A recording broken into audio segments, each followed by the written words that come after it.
Hello and welcome back to Xpwaste, where you belong in a museum. Hi, I'm Michael. And I'm Tiki. If you're new around here, welcome. We're a show that talks almost exclusively about old school RuneScape.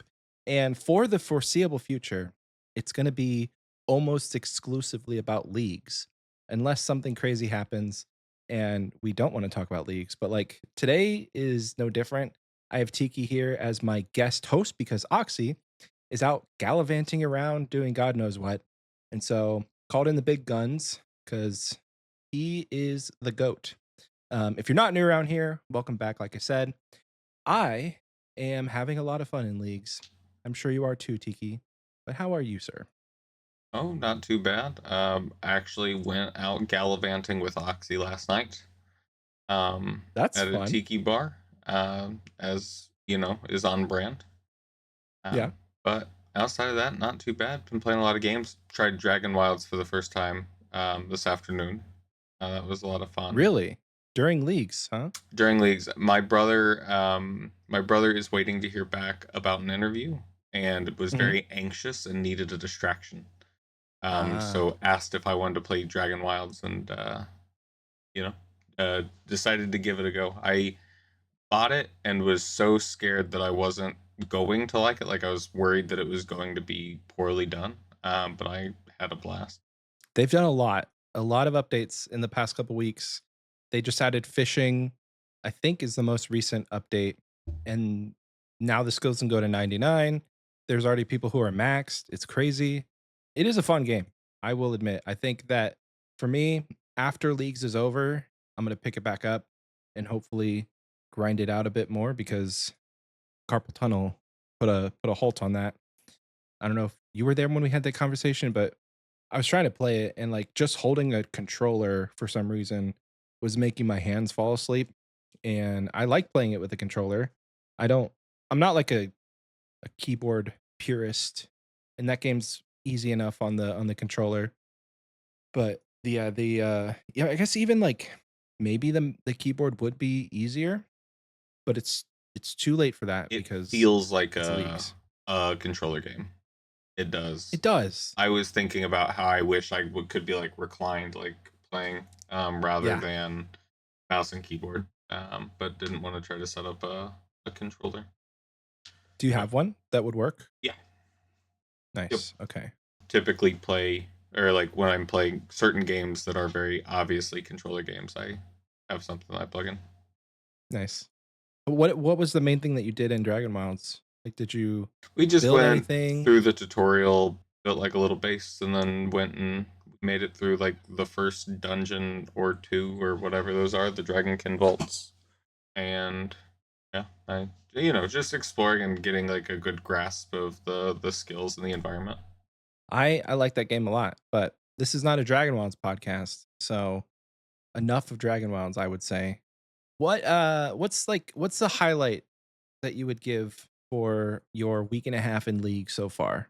Honestly, I it's a very similar, like I enjoy like the beginning of any of these game modes or events, similar to like a bingo or something, like beginning, where I think 5:30 in the morning or whenever leagues came out, there was like 15, 20 of us in the Discord, on a call, and like sat on the call for most of the day, Yeah. just grinding it out. It's like it feels like a big like community event type of thing, which I enjoy a lot of. Yeah, Yeah. the VC, Yama's Lair in TNL, I don't think it's been empty since league started. There may be some times where it has, but like for the most part, Legendary is just holding it down in the VC.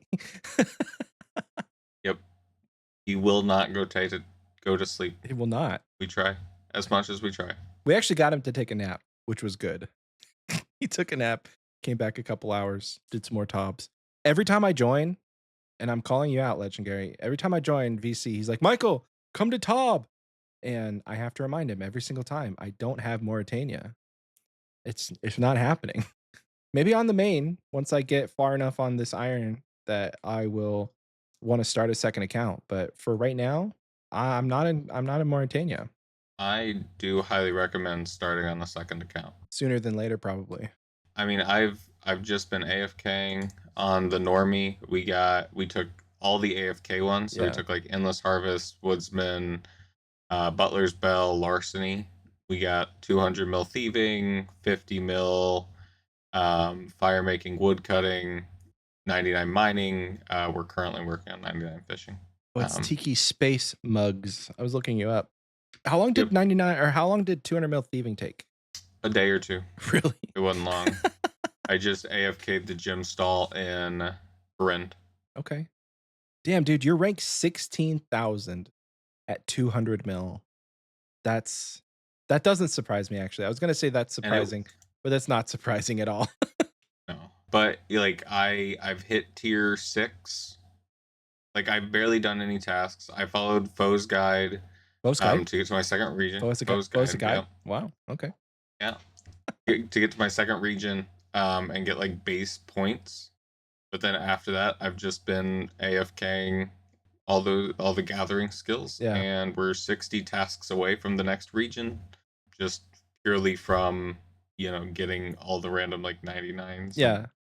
and doing like the different tasks along the way. How many points are you up to? It says 9,640. Okay. That's on the normie. On the normie. And then what about on your main? 35 0. So 35. 35k. I'm currently sitting at 22,360 with the last thing that I need to unlock is my tier 8, which I'm kind of far. I mean, I'm 5,600 points. But I just unlocked Zaya. So there's a lot There's of gonna be a lot of tasks. easy ones there. Yes, there's a lot of tasks that I have access to now that I didn't before. And I think by the time this episode comes out, I'll probably have tier 8. I'm averaging a couple thousand points a day, just like playing a few hours. But I've been focusing on my demonic packs over the last few Yeah. days, way more than I have on like just point grinding. I'm up to 31 packs, which is it's not farther than I thought I was gonna get, but I still have a couple easy ones. And then it's like wear full ancestral, that kind of stuff. Yes.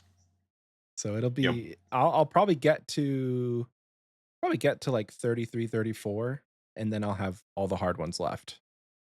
Because there's Yeah. there's still a couple easy ones that I can do in Zaya, which I just unlocked. Like one of the pack tasks is 150 lizardmen shamans. So it's just a matter of doing that. Just a little bit of a slog. Yeah, 150 lizardmen, and then 25 chambers. That'll be done here in a few days probably. Because like I'm eager to get to chambers now that I have access to a raid. It's been quite sad, I would say, seeing everybody pull their purples and stuff like a couple days after the league started, Yeah. and here I am a week and a half in, and I just unlocked my raid region. What you have Mauritania for your raid region, right? Have you done any Yep. tobs? A few, mostly with Gary. Okay. Yes, you are correct. Anytime we join the call, he's like, "Come on, we're going to I'm Tom." going to Tob. I'm gonna look up I his Tob KC. I don't know. Gary is one lucky guy. He has what? He has 2 mega rare scrolls now. 2 mega rares, yeah. So I've only done a handful. We did probably 5 or 6 regulars, and then I think I've done 3 hard modes. Okay. All 3 of my hard mode purples have been Avernix. So That's unlucky. yeah. But yeah, I mean hard mode top is different but fun. I'm still learning. Yeah. Did they change hard mode for like leagues specifically? Is there Really any couldn't tell you. I don't think so, Okay. but couldn't tell you. I feel like they buffed the HP for leagues, but I cannot confirm that right now. I remember reading it offhand, Hmm. but he's up to 17 hard modes and 8 regulars. Oh, so he just hit his 25 for a Yep. pack point. Yeah. Not And too well, bad. he hasn't logged out, so I don't know if it's more. Could be That's more. fair. He is with two others that have been historically Taven. Yeah. So apart from like the AFK stuff on the normie, just chilling on the main, like what's let's talk about our day one, I guess. If we can remember back that far, because this will be the first episode since Leagues has come out. I think I played 18 hours the first day. Yeah, I think I was somewhere around the same. Yeah. 17, 18, something like that. Very I was very surprised when I saw my time played at the end of that day. I'm like, that did not feel like 18 hours. And it's the most fun I've had in old school, gosh, in like I dare say years. Maybe since the last league or like when Yeah, sailing came out. Like I don't normally play that long. And that was such a fun day. We followed Foe's guide. He did have a guide, by the we way. did. Do you remember what tier you made it to by the end of the day? I made it. I might have gotten to 6. That seems about right because I made it to I 5. Yeah. I think I made it past 5 and got up to 6, and then planned on sending Slayer today. Nice. You mentioned all of the relics you have on your normie. Do you want to go through your main? Yeah. So endless harvest, mainly just for AFK potential, as I'm doing right now on both my screens. Uh, we got woodsman for the hunter rumors, double XP hunter traps, those sorts of things make those grinds a lot quicker, Mm-hmm.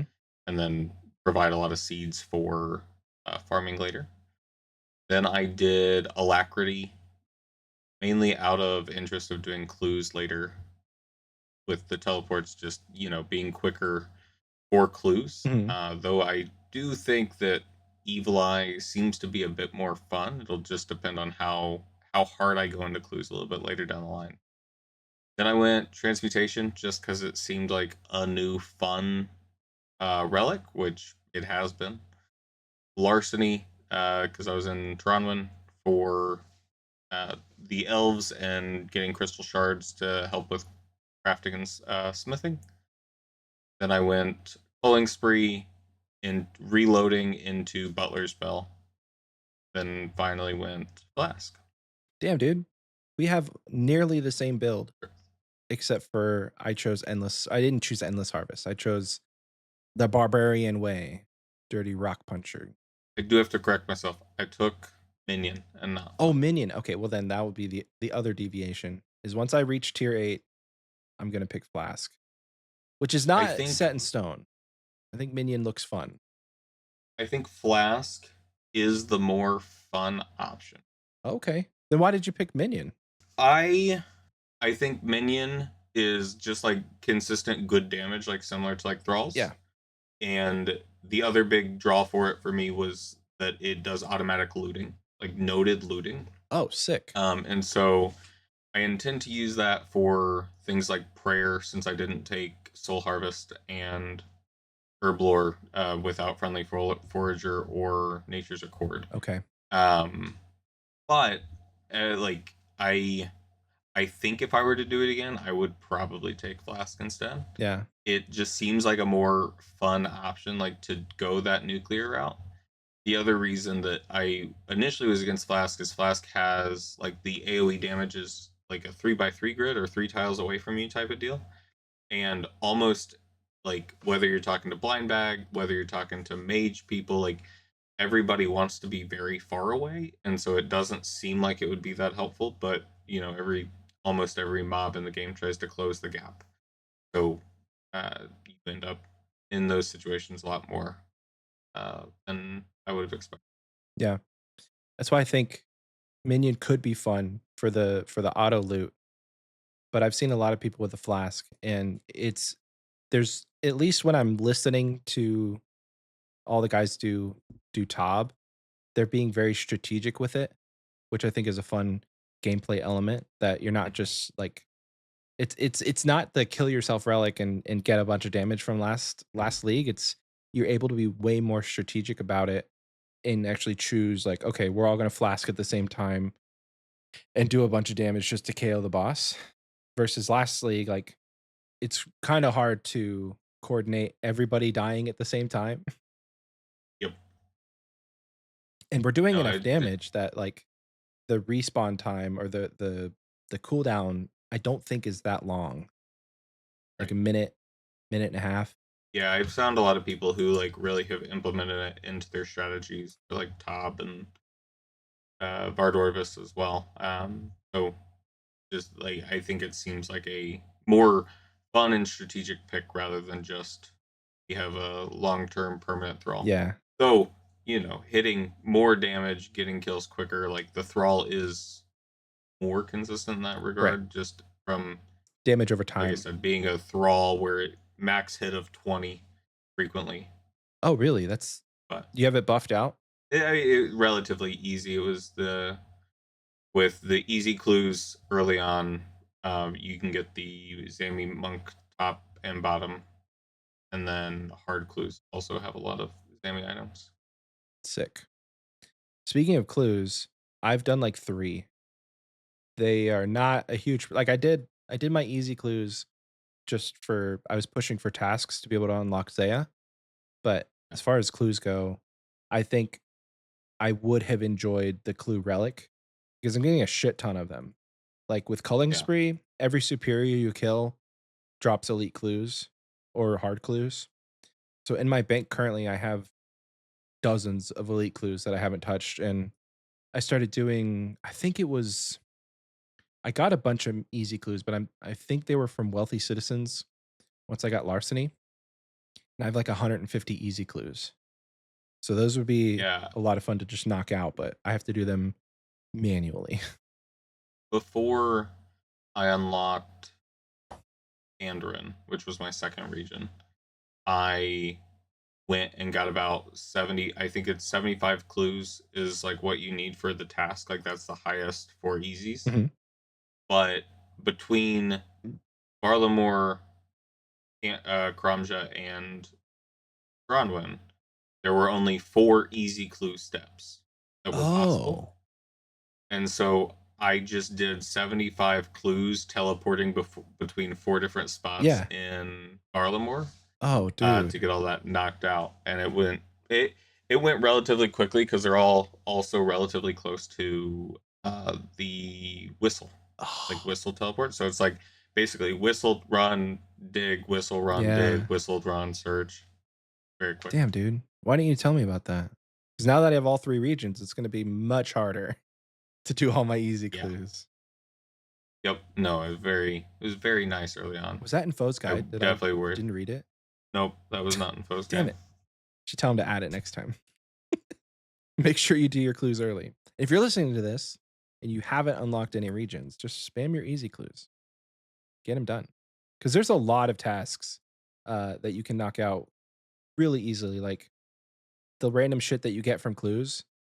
Pro tip: Yeah. just wear everything. Just equip everything at least once because you never know if it's going to be a task. I got I got like 3 different tasks done doing like 5 clues because I just equipped the stuff that I got as a drop. And oh, it's like a golden wizard's hat. Sweet. That's 10 points. But I was hunting for like tasks, so it was really nice.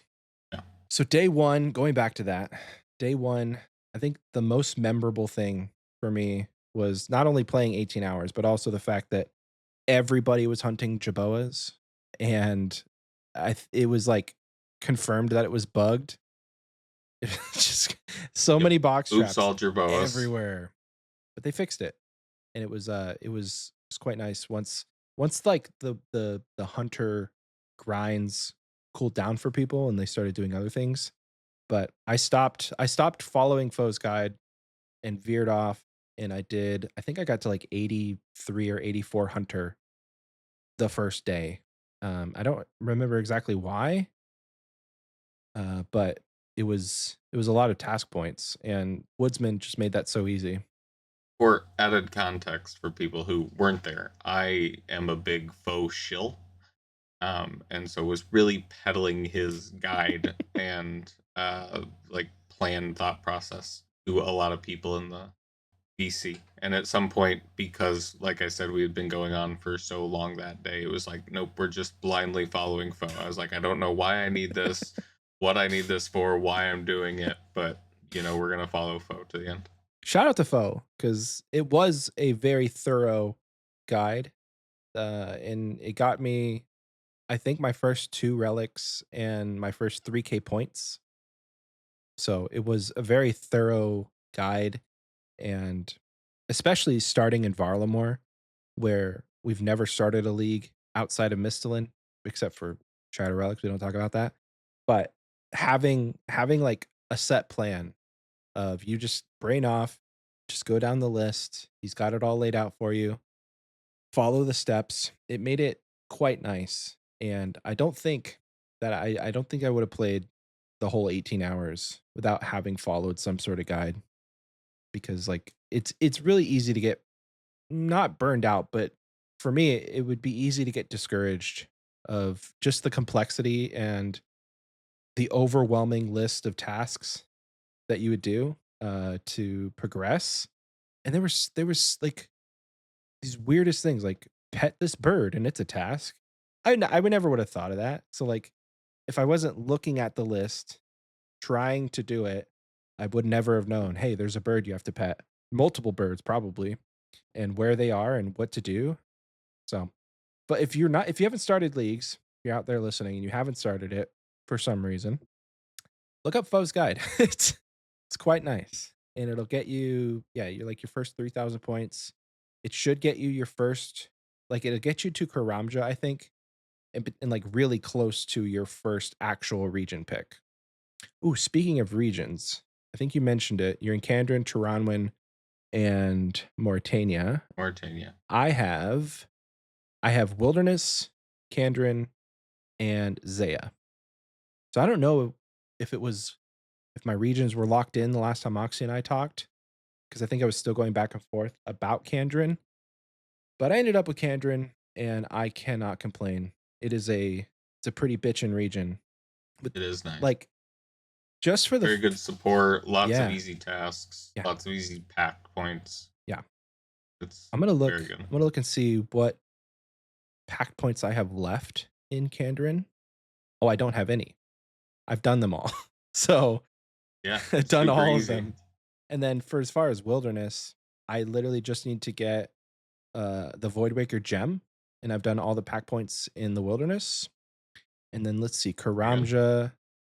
I have to do the special challenge, which I don't know about. And then I need to do my Infernal Cape at some point. And then like I said, I've barely touched any of the Korend ones.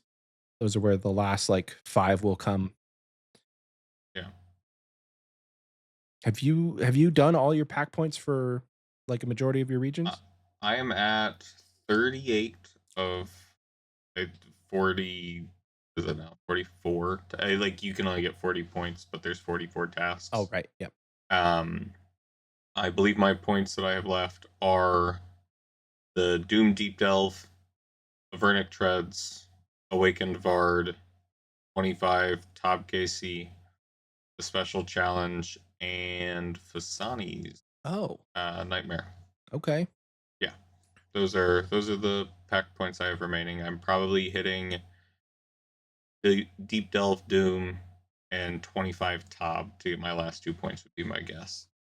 Though I want to attempt to do Yeah. all of them just because I think the initial challenge there was a lot of fun. Yeah. And they're worth points. So if you can do them, it's most of them are 200, but there's like 2 or 3 that are 400. Or maybe there's only 2. I'm going to look. Yeah, I think there's Yep. There's 2. there's two left on my list that are Yeah. 400. Infernal Cape and Tazar Challenge for me. Have you gotten your Infernal Cape? I have. Okay. With the Mage Thorns, you can literally AFK all the way to Jads. That's sick. Maybe through Jads. I just didn't want to waste the time Right. of dying at Jads. Right. But I got through all the waves purely by like entering, throwing up Prey Mage, and hanging out. That's Um, ridiculous. it was a lot of fun. Like fun just to like sit back and watch and be like, Yeah. "Yep, this is as cracked as people thought." So you didn't touch it at all, or was there very like little input needed? I touched it to kill the nibblers because I thought the waves were taking too long, and I probably should have just waited for the pillars to fall. Okay. But once the pillars fell, I truly did not touch it until Jab. Damn. And Yeah. as far as like how many pack points you had, do you remember if it was it over 30 to get that full Yeah, it was mage probably mid thorns? 30s or so. Okay. I think we probably 30, 34 probably would be my guess. Yeah, because I'm at 31. I recently, and by recently I mean like 2 or 3 hours ago, I reset again because I killed Ecothermy and I had a free reset. And I actually specced into the King's Barrage build just to see what it was like. Because up until the weekend, like 3 or 4 days into the league, I was trying my best to like get all of the range packs to build out my crossbow. And let me tell you, they did range dirty real bad because all the other styles like mage and melee, their capstones are just one. But all of the range, you need two capstones. Not to mention the path to get to them is more convoluted. So just to get like max range, you need like 16 or 18 pack points just for range, and that doesn't include anything else. Like no extra prayer penetration, no extra regen, no mage. So I think unfortunately, it's because they only have three branches. Like if you're doing oh, melee, you're typically doing like blind bag and halberd, or if you're doing mage, it's typically water and air.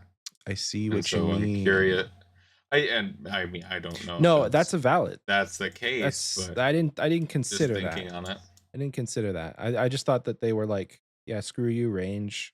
You need a lot of pack There's also points. less in the middle, like the little zigzags between each of the branches. It's just a lot though.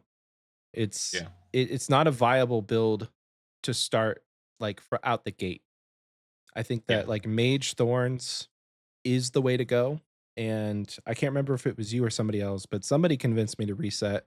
And I'm so glad I did because pulling the trigger on that first reset is scary.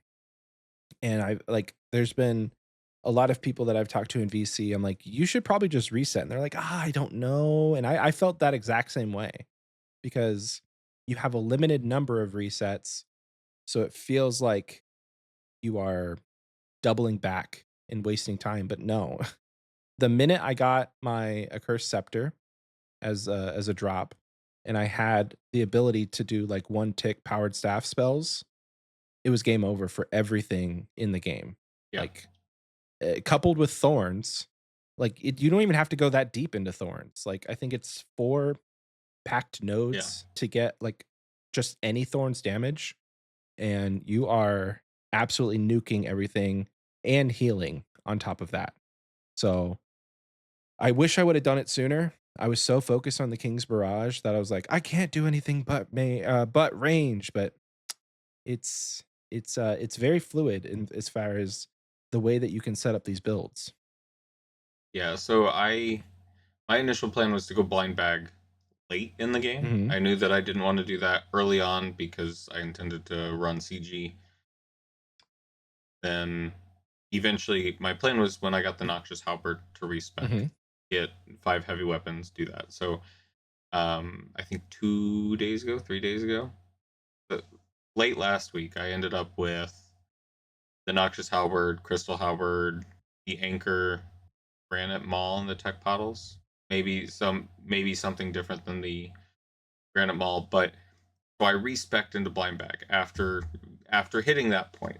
Um, the apparently the meta is to do multiple hit splats to trigger echoes, like ranged echoes or melee echoes, Hmm. but I was more interested in trying to do the halberd build.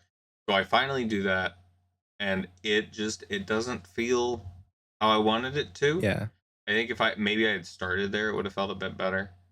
Then I we went and did top, and I think my biggest issue with blind bag is that it's not consistent. So I ended up, not hitting when I needed to, or in Nilo's, I one time hit off prayer and it just kicked me out of the fight. Like I hit it with Noxious Halberd, and it reflected with a huge amount of damage. Then the next time they're like, you shouldn't be using Noxious Halberd, you should be using something quicker because you're Nilo's and just want to like one hit things. So I was using the Tech Pottles and I hit it off prayer, and it's like, oh, an 8 and a 4. And then that's when Blind Bag chose to go off. Okay. So I see an 8 and a 4, and I'm like, oh, I'm fine.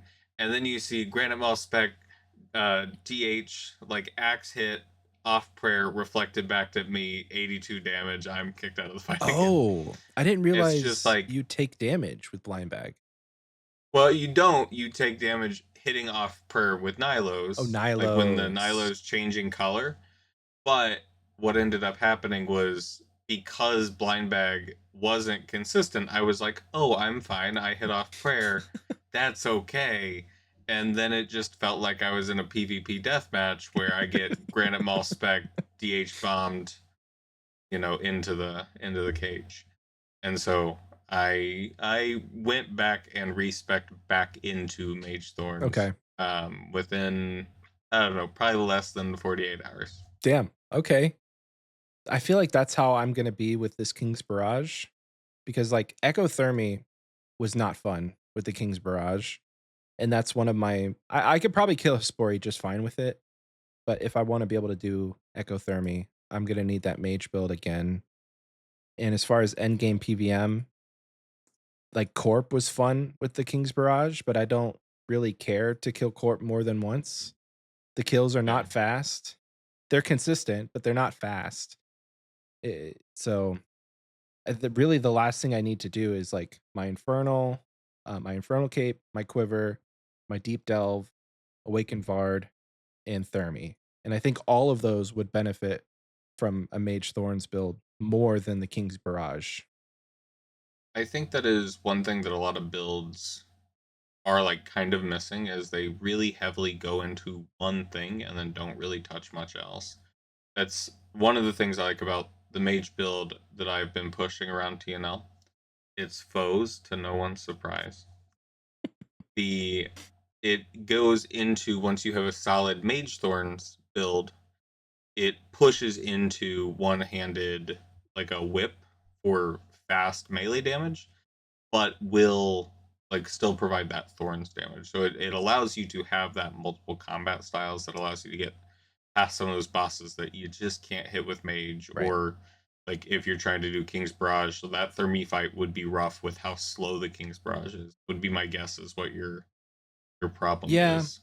and it doesn't provide like any extra DPS unless you are you're hitting it. Right. So it's accurate enough, but like the actual fight, there's a lot of moving, and I'm taking a lot of damage because if the Thermi fight is no joke. Like having to move and switch your prayers and damage the boss. I'm sure it's easy enough once you get the hang of it, but I've done like 2 kills at this point. And so, It is a very unforgiving fight. yeah, like I was taking 30s when I was missing the prayer. And as if for like Mage Thorns, that's fine because I can just heal 10s every time I cast and it's every 2 ticks. So I wasn't focused on healing as much, but then I really tried to go in there with the crossbow and it's like, no, this is a different fight and it's not a fun fight. So I think for me, I'll probably end up sticking with the range build until I get my Void Waker because it was fun against Venenatis. I think at one point I hit like a 400 and that was very satisfying. It does heal me still, Yeah. which is good. But like I have to manually kill the little spiders. So it's a little bit annoying, but like hitting off of 400 was really cool. Yeah, no, I have no doubt. The damage numbers I've been seeing with that, especially with a lot of like the creators that are running those routes, absolutely crazy. I just need a way to make it more consistent, I think. And the only way I truly think to make it more consistent would be more regeneration packs. Because right now, I have a 35% chance to fire a ranged echo. And let's see what my regeneration is. I'm only at 85% regen. So, like, a third of the time I'm hitting an echo, but I'm only regenning 85% of the time. So if I was over 100%, then it would be way more consistent with the echoes. But Yeah. those regen packs they're kind of far away without just like a lot of extra pack points. I think there's one easily accessible for you in the middle of the mage. Middle of mage. Yeah, so you see the accuracy node you have north of water? To the Oh, right of right that there. is Okay. 30%. Damn. Okay. And that would put me over 100. Yeah. So that one is nice, like right in the middle there. I did not notice that one. Okay. Yeah, I put like I got prayer regen when I probably should have gotten that one. Didn't realize that was an available pact. Okay. Yeah, range is like short term for me. Even though the King's Barrage is busted, I do think that the Thermi weapons will be a lot more fun with a mage build, like long term. I haven't used them. I think you have them, right? I have them. I haven't used them yet either. Okay. I'm gonna change the build a little bit more. So I've deviated from the mage tank build that Bo put out to do air runes to provide the prayer Mm, regen, and then one of the last two pack points, I'm going to use the pact that will make the combat spells cast quicker. So in fights where I fully intend to do no damage and I'm just casting to heal, yeah, I can you can do it cast quicker. like water surge to heal, 20s every 3 ticks rather than 3 1 or 3 1 or 2 heals every tick. Yeah. Um, That combat so spell one is nice. When I was running my mage thorns, I had that one enabled because I didn't want to use charge staffs the whole time. Having a 2 tick water spell was really nice. And the heals from that were far superior than like getting that 1 tick heal every time with a powered staff. yeah, I was watching somebody else just cast it and every 3 ticks healing 20s, where it was like I was doing 1 tick very fast, but it was only healing ones or twos, and it's like, Yeah. it has to be more than twice as good, and it is, almost 10 times as good. So seems like a good deviation there, as long as you're not looking for DPS from the stat. Right. How does it get up to 20? Because right here that second mage one, it says whenever you generate water runes, you're healed for 1 per rune. Do you get the 20 when you get up to the capstone? So it's you heal 1 per rune. You have the water surge uses 10 water Mhm. runes, and then each rune has a 145% chance to regenerate. So you're guaranteed the 10, and then you have 10 rolls at about 50%, 65%, whatever, to get those additional hits. So Oh. it Okay. so on average, you're closer to 15. You are effectively guaranteed Yeah. 10, and then can get up to 20. Okay. That makes At sense. least that's my understanding Right. of that math and how that No, works. that makes sense. I didn't realize that the over generation, it wasn't just whatever the base spell was. Because I don't think I've ever had over 100% regen on this account yet. Because I just haven't had the amount of points to dedicate to a lot of regen. I am really trying to figure out what I'm going to do with my normie, because I want to take different regions to basically experience like different echo bosses. Mhm. Is like the main concept. Is I had a really good time with 3 of my 4 echo bosses. The Thermi fight is not the best, but I really want to give the other regions a go, and I'm trying to determine if I'm just gonna try to send Mage Thorns again, Mm. just because it works and is Yeah. fun, Yeah. or if I want to send something different. I'm thinking about hitting his Garnia for the Docker, and maybe trying to run like a special attack route, like a special attack weapon route, Okay. but I haven't decided yet. I have a suggestion. If you're doing that, you should go as Garnia, Wilderness, Saya, and then push for a Void Waker for your special attack build That and is that see how it is plays out. what I was contemplating. I Okay. unlocked Zaya first just to have more things to like AFK and more like skills to kind of do there. Mhm. And then I'm thinking as Garnia will be next, but realistically I should do one of the shorter regions like Wilderness or Kandarin. Wilderness, I am not a huge fan of PvP or PK, and it sounds like a lot of the things out there are highly contested. And since this is like a back burner build, I don't know if I want to like go out in the wilderness and actively try to fight for bosses or spots or those sort, which Mm. is the main reason I'm weary of the wilderness. Like if it was just some people are out there PKing to troll or Yeah. play around or whatever, like that's one thing. But with how popular the King's Barrage is, or like people want it to be, there's so many people out there that I've not talked to a single person who's taken wilderness that isn't complaining about how hard it is to fight the bosses. Yeah. I think I was probably one of the main proponents of that complaining, and this is not to persuade you in any way, but I do think that it's calmed down. Within the first few days, it was very, very contested. Like, I rage quit several times at Scorpia because people would just come in and tag the boss, and then you wouldn't get the kill credit. And so that was Yeah, very annoying. But I think now that most people have completed the wilderness, like, it's a very easy region to complete.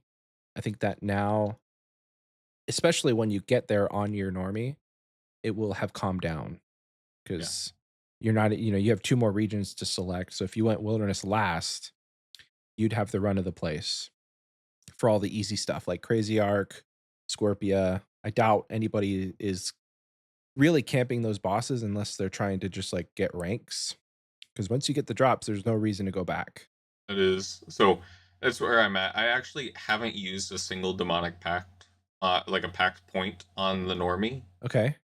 just because, like I said, I've just You don't been really need to. purely AFKing it. Yeah.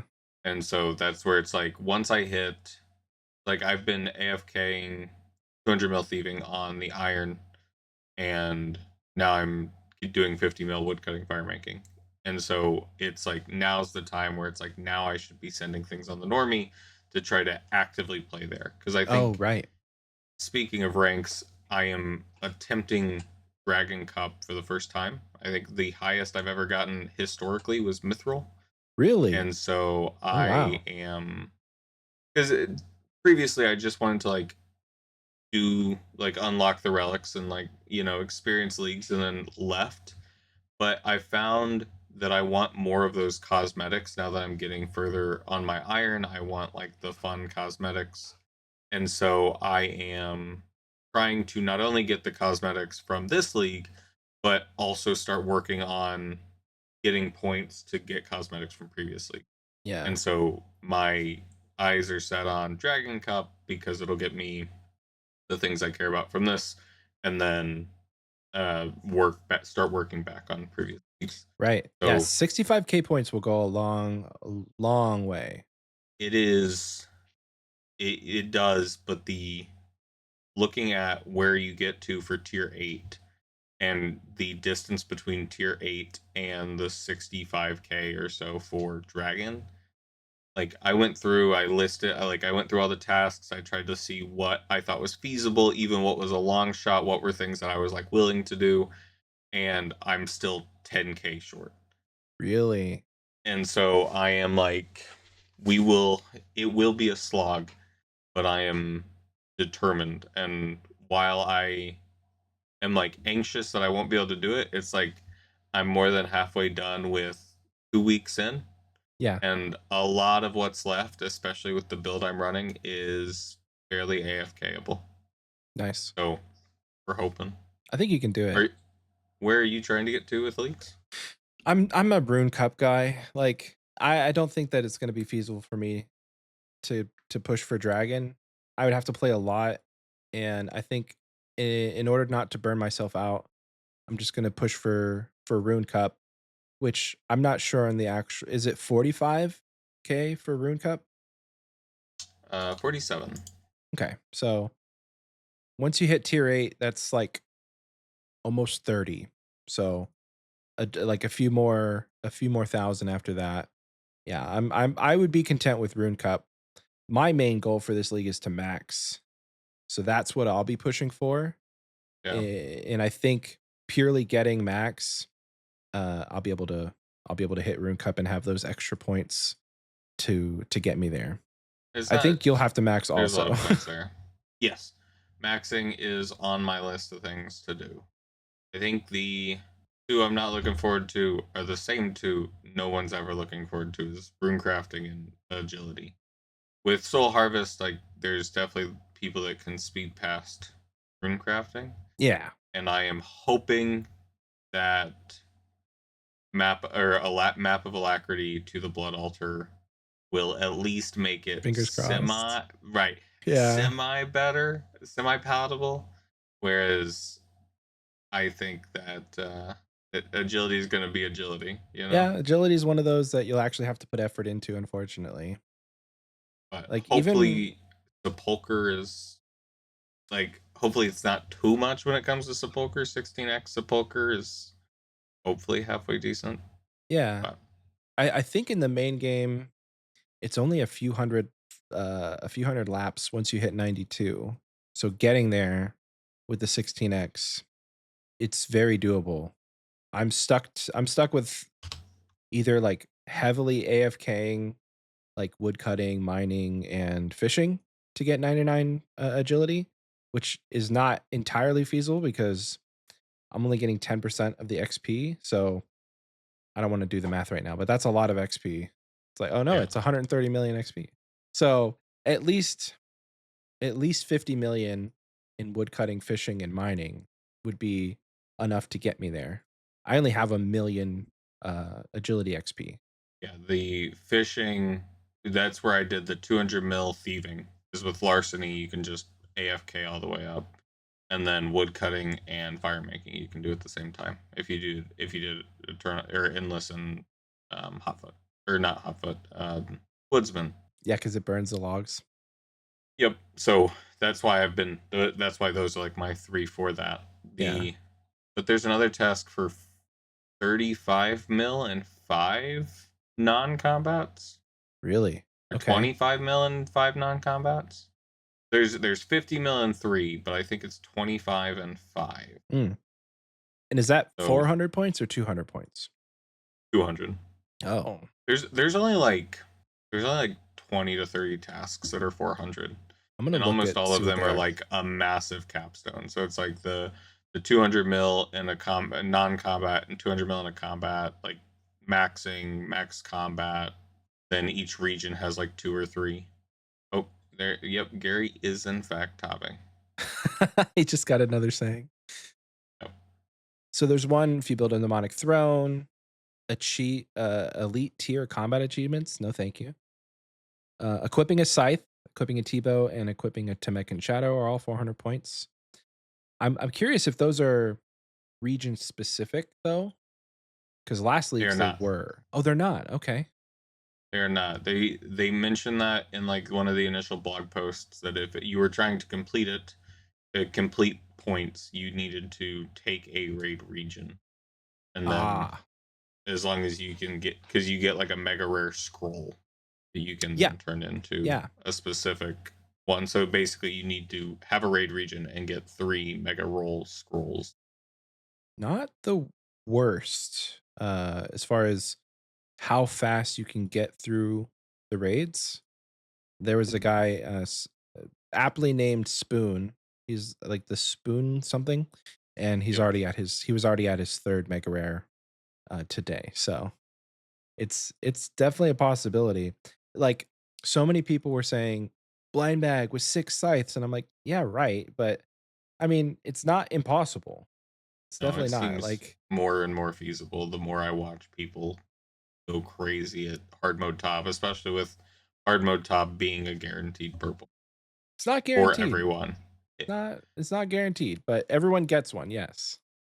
They I was told it was guaranteed. The group that was running today, I think it was a 5-man, and out of the many tops that they did, 2 of them, nobody got a purple.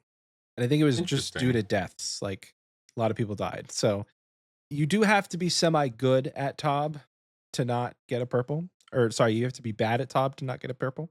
But for the most part, yeah, you get purples, like, I would say 90% of the time. Some of the other ones, yeah, 50 mil in 3 non-combats is 400 points. 200 mil in any non-combat, 200 mil in I'm so glad that they did that. Like, it's been a while, I think since Twisted League, they have not had a task, or they haven't had a task for points to get 200 mil. And Hmm. I think it's refreshing that they gave us that, but I also think that there's a lot more opportunity to get 200 mil without really trying in this league. So it makes sense. Can confirm, as I've gotten to 200 mils in the past 48 hours. Wait, what's your other one?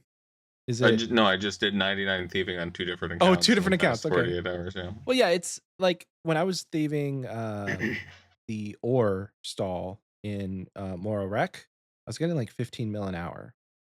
Yeah. So literally just 2 days, 2 days of consistent thieving almost all day, and you're there. And that's so many resources. Yep. Like I don't need gems anymore because my butler can just do like hella crafting XP for me, which I found out it's actually hella crafting XP because Yep. I let it go for like maybe 5 or 6 hours, I think. Set it up this morning and I checked it this afternoon. I came back to 2 million crafting XP just from bowstrings. And Yep. then it It was an is easy, nutty. it was 200 points because I put all of those into the spool. So thank you, Butler. That brings up a point I wanted to make is I was shitting on the Butler pretty heavily. Like the last time we recorded, way like before leagues even started, I was shitting on it. And I do owe the Butler an apology because it is quite a good relic in terms of like Yeah. just like background XP in a lot of skills. I really didn't see the potential whenever I was reading it because I'm like, what, like 4 an hour or 4 every minute? But like it adds up. You just Yeah. like send him off, forget about it for a few days, maybe even a couple hours at the very least. Like he'll provide you with enough resources and XP that it supplements the grind quite a bit, which I did not realize. So apologies to the butler. Yeah, I think it's also very helpful from a just getting things off the ground, like because there's not like a level requirement behind it. So Yeah. one of the things that like I struggled with because I didn't take Butler initially, I reloaded into Butler, but there were several people who also went Tronwyn first to go with the smithing and crafting grind, but you need to get 70, I think, before you can use 70 crafting and 70 smithing before you can make anything crystal. And so they used the butler, and while they were doing everything else, they hit 70 smithing and, we're off to the races. But I needed to find, I needed to go actually get the ores and smelt and those sorts of things or do different quests to get a bit higher. So like I think that was another big benefit is it gets you away from the like super early, very tedious parts of a lot of those skills and just kind of rockets you to the mid to late game where, the weird cheesy methods of leagues thrives. Yeah. Well, here's a good question for that then. We both took transmute and then reloaded into butler. Is there a world where you wish you went butler first and then transmuted or reloaded into transmute? I truly don't know. I think that transmute had offered a lot of really beneficial things. So transmuting up gems for quicker crafting XP, runes, getting wrath runes early on, especially with doing a mage based build, very beneficial. And then also just like the passive magic XP getting up higher. I think transmute solved a lot of things. I don't know if I care as much about the order because the path that I took neither had a huge impact on nothing. Neither would have had a huge impact on what I Mm, was doing okay. outside of the mage experience that I had to like higher mage level to do like the gauntlet grind. But outside of that, like I would have gotten that from just doing Slayer. And so at that point in my league's journey, I got to if I got to tier 6 day 1, I got to tier 7 day 2 probably. And so It it was less than 48 hours. So it's like yeah. if it was switched, I don't think it would have changed a whole terrible amount. Yeah. My tier 6 to tier 7 was much slower. So I do think that, like, transmute was the way to go initially. Because 'cause you're right, like, I had 99 magic within a few hours of picking transmute, Yeah. and the ability to get the wrath runes outside of, what is it, Kandrin for wrath runes? Yep. So outside of Kandrin and not having, a high magic level, mage is just not viable, really. You can do it with blood runes, but even then, securing blood runes with almost no GP was it's a harder task to do that. Transmute was also super nice for things like getting Toggle. So since Yeah. I AFK mine to 99, I had a bunch of iron ore. And then, you transmute iron up to rune, and then every 100 is like 200k total or something. Mm, Something crazy like that. And so it was very quick for me to get my onyxes for the Zenites and the Berserker necklace and the regen bracelet type of deal. Or yeah. not Berserker necklace, Fury. The Fury, yeah.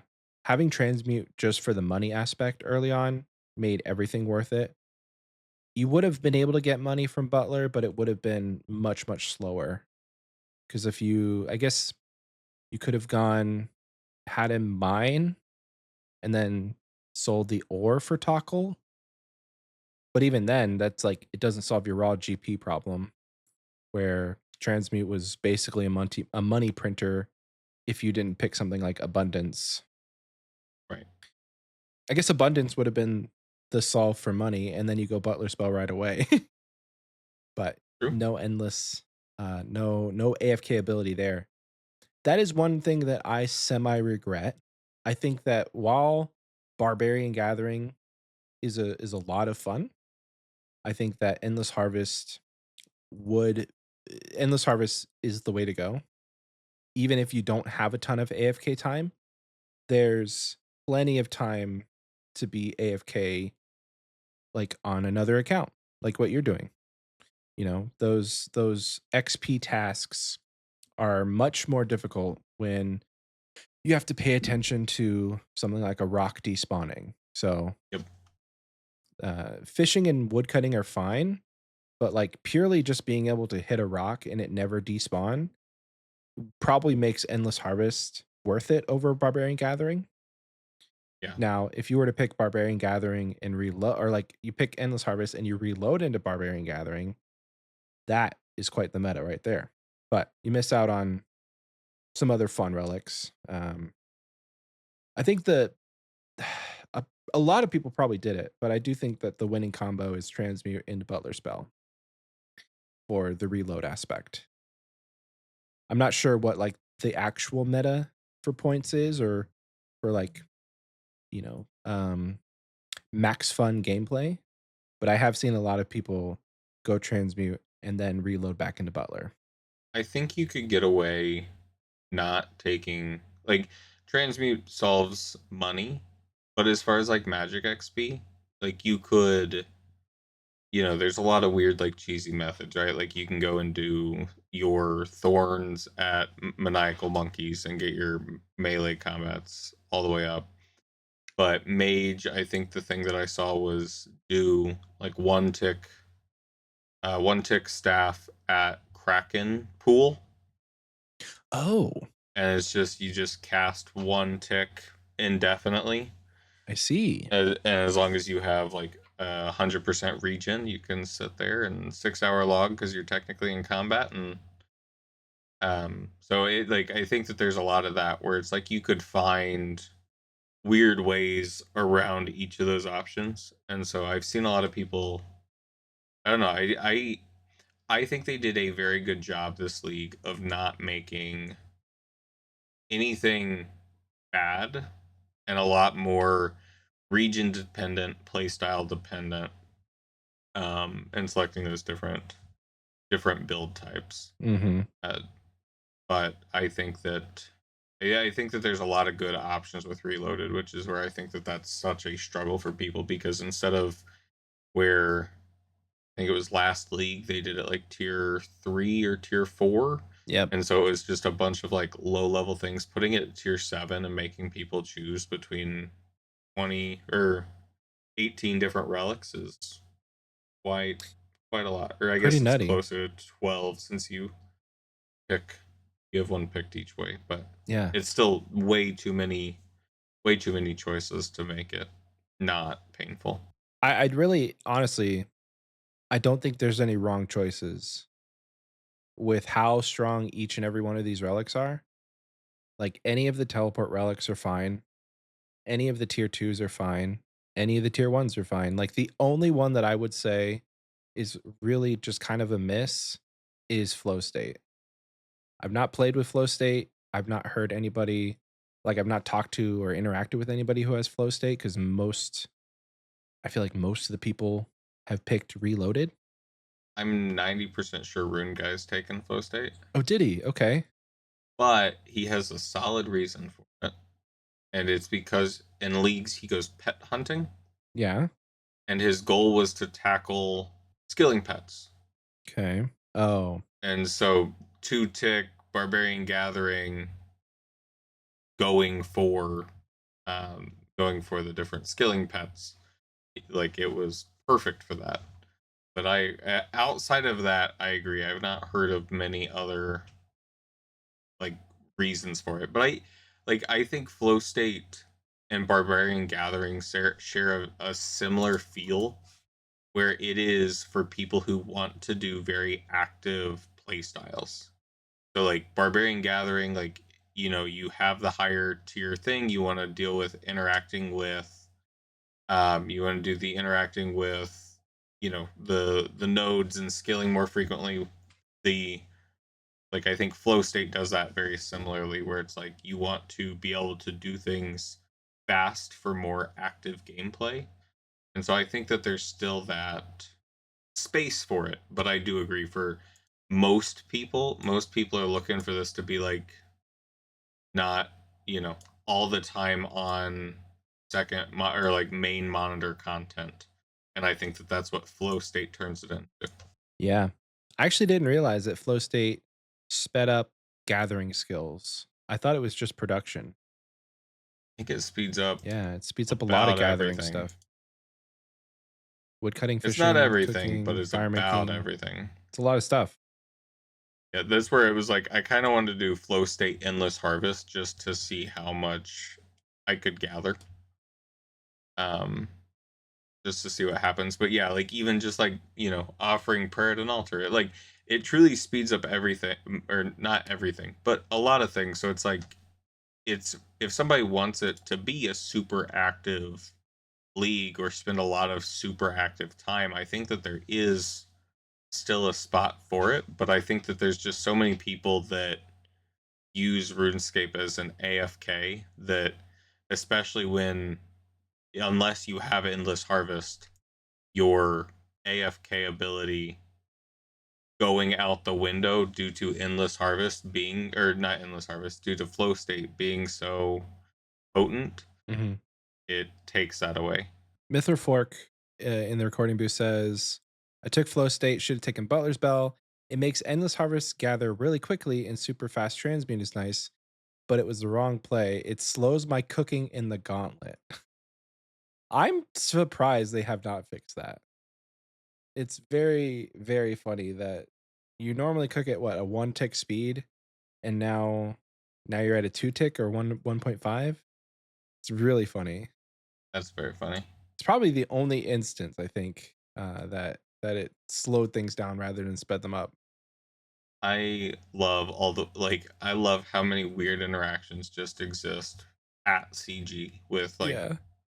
like it's just because CG is such a weird place. You know, you get like endless harvest, so it's like you got to find one of each node. You get two per. Nature's Accord lets you get 10 flax or 10 linum and one pole. Oh. You know, all kinds of weird interactions in CG just because they are like it just is a special place, I guess. It is also very special because you could take all of your tier 8 relics in there, which was a very nice change to the Unlift gauntlet. is not Yama confirmed. Unlift what? Is not Yama Oh, confirmed. okay. Okay. Oh, I have Zaya. That reminds me. I need to go kill Yama. All of the minion whistle doesn't attack Soul, so jury's still out on if Soul is Yama. I think flask damages soul. Yeah, So, I'm just hoping that there's not another reason to be sad that I took minion. gotcha. I'm Okay. hoping that there's a good lore reason that Yama and Soul are one and the same. Yeah, why doesn't minion attack soul? Is it too scared? It's probably just a bug. I don't know. Okay. There will be probably a handful of bug fixes by the time this episode comes out, and some of the stuff we're talking about could have been fixed. Like they could have fixed flow state in the gauntlet. Who knows? I do enjoy looking at the change log and being like, "Oh, I didn't know that was an issue. That makes my life better." All of the node buffs were very good the past week, The node buffs were but amazing. I am stuck at CG in the main game. I took Taranwin for the memes to continue that before it was good, just because I thought it was funny. And I was also told that the Echo Hunlef fight was one of the best like Echo fights that they had designed. Mhm. So I was excited. I got in there. I did it without prayer penetration. I got a little bit of prayer penetration. It wasn't enough, like to make that big of a change. And then they came out with the pack, like the change to the packs, and I just walked in and it obliterated them. And I like it to me. I was like that fight was so fun that adding the prayer penetration was just like my boy. What have you done to my boy? Just Made it because the trivial, fight was right? so good, but yeah, it turned the fight entirely trivial with 75 to 100% prayer penetration and a one tick staff. It just like it melts Yeah, Hunlef. there's no It reason to is change. right. It is. I don't know. I intend to use one of my final packed resets. I'm not sure with what, but the next time I reset my packs, I want to go do the Echo Hunlef fight with no packs, Oh, just to see like what it would be like in the main game. I see. Because I do like I really enjoyed that fight and would be like I think it'd be really cool for them to add the Echo bosses into the main game. Not like I don't necessarily want it to have a better drop rate, but if I could start doing like Echo Hunlef after completing the combat achievements, after a certain amount of KC, after paying a certain number of crystal shards, to just cut out the prep and get the Echo fight, still 1 in 400, Yeah. like still same drop rate, but just like that fight is so fun that I would be willing to like, put in time to unlock it and still have it be the exact same rate. Yeah, it's an interesting concept, like being able to port these bosses into the main game and give and breathe some life into bosses whose mechanics are just like brain dead at this point.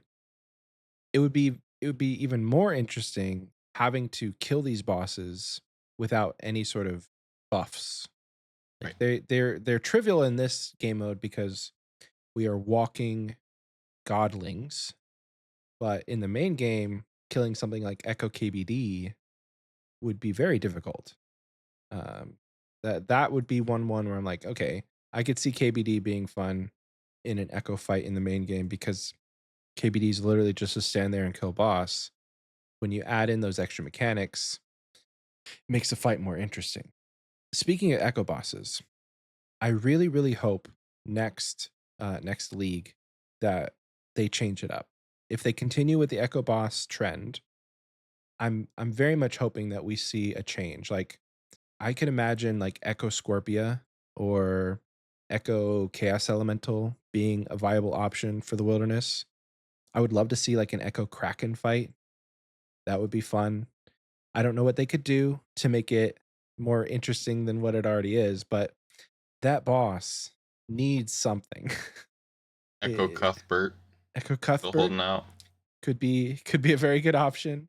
There's not a lot of options in Kandarin, unfortunately. I mean, you have Kraken or Thermi, so we could go either way on that one, but something to change it up would be helpful.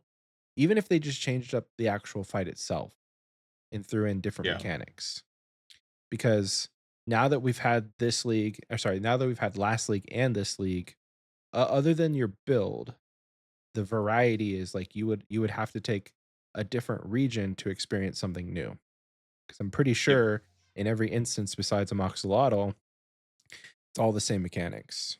So something to spice it up for next league. I know we're still weeks away from this league ending, but just off thinking off the top of my head, like something to spice up the echoes if they continue to go in that route would be really cool. Like an Echo Revenants, how they would do it, I don't know, but maybe you get an Echo Orb from the Revenants, and then you access a special chamber that has Maledictus in its Echo form. It'd be really fun. it'd be cool to see like a wave-based mini game from Maledictus, and it's waves of revenants Oh, that would be to awesome. tackle. That would be sick, actually. There we go. We're doing Echo mini games. Echo minigames wouldn't be a bad idea though. They really wouldn't. Echo Wintertod, Echo Temperos. That'd be great. Just wave based but harder. But not every region has mini games. That's the only unfortunate part. I Most of guess them do. what like Echo Trouble Brewing? Is that what we're Echo going with Trouble for Brewing sounds Mauritania? top tier. Echo Trouble Brewing or Echo The Fulcrum? uh no, the where you're traveling with people up the, Oh, yes. what is that What is that called? called? Man, words. I keep thinking Bergderot, but that's It's where you're close enough. going. There's no clogs Temple for it. trekking. That's what it was. Echo Temple Trekking. If we're being Echo Temple honest, trekking. that is the best option for Mauritania. Unfortunately. Yep. Echo Rat Pits. Oh That's god. Oh gosh. Speaking of rat pits, do you miss Mistalin in any capacity? I would have loved to have seen Echo Brutus. Yes. Holy Um cow, yes. I think Mistilin's just like, it's one of those regions that is like, it's always been there. I think that, but I also think that they've done a very good job with Varlamore of making it also super beginner friendly.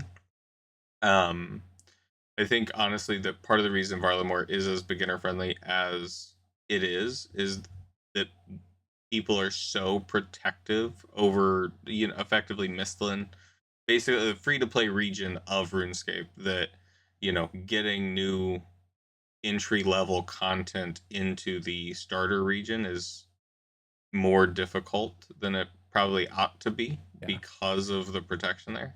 Yeah. So I think it's nice to not have the like same old guaranteed path or content or route. Yeah. Um to spice it up a bit. And I think that they've done a decent enough job doing that. I think that we will see them bring Mistalin back, but not as a starter region next Yeah. league, I was thinking the same because thing. it becomes a raid region. Next league, it is the archives are Shit, under bro. Mistlin, and Oh. so either they allow it as the starter region so that everyone is free to pick whatever they want, because then everybody gets a raid region for free and you can pick anything else, or you'll have to pick it as a raid region in and of itself. I see.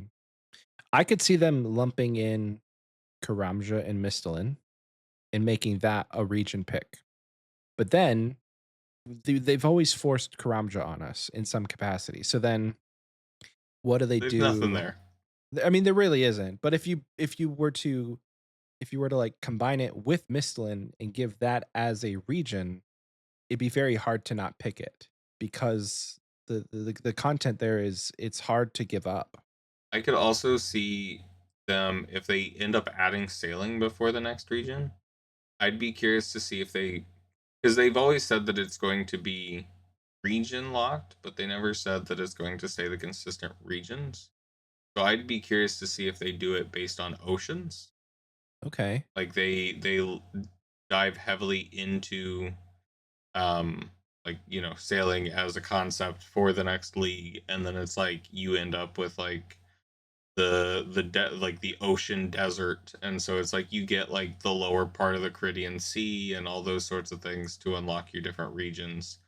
You can't access like Forecath unless you have like the Northern Ocean region unlocked. I I think that could see. also be very interesting. Okay. So like instead of unlocking different landmass regions, you would unlock Right. different oceans, and then anything that is accessible via that ocean, you Yeah. have to pick. That's something I never considered, but that actually sounds like fun.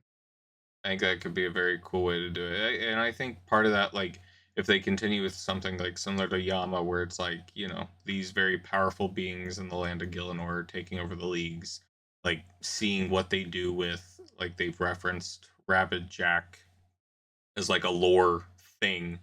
There's a few more, high level players out in the world of Gielinor that we could see have a relation to like the ocean and those sorts of things. So I think it could be very interesting to see what they do. But I think they would need to flush out the rest of the oceans for that to be more feasible. Yeah. Yeah. But just I don't know, a couple of other interesting ideas. Yeah, I don't see sailing coming to leagues anytime soon though, Yeah, I think they unfortunately. said maybe not the next one, but probably the one after. I Yeah. think is what Yeah. they threw in a blog. So what, 2 more years from now? Yeah. I'll be in my mid-30s. I fully intend to be in my 40s playing this game if it's still around. And that just sounds weird to say. I Yep. like, if I could talk to 13-year-old me and be like, "Listen, dude, you're gonna be in your 40s playing this game, so you better get good." Like, "What the hell are you talking about, old man?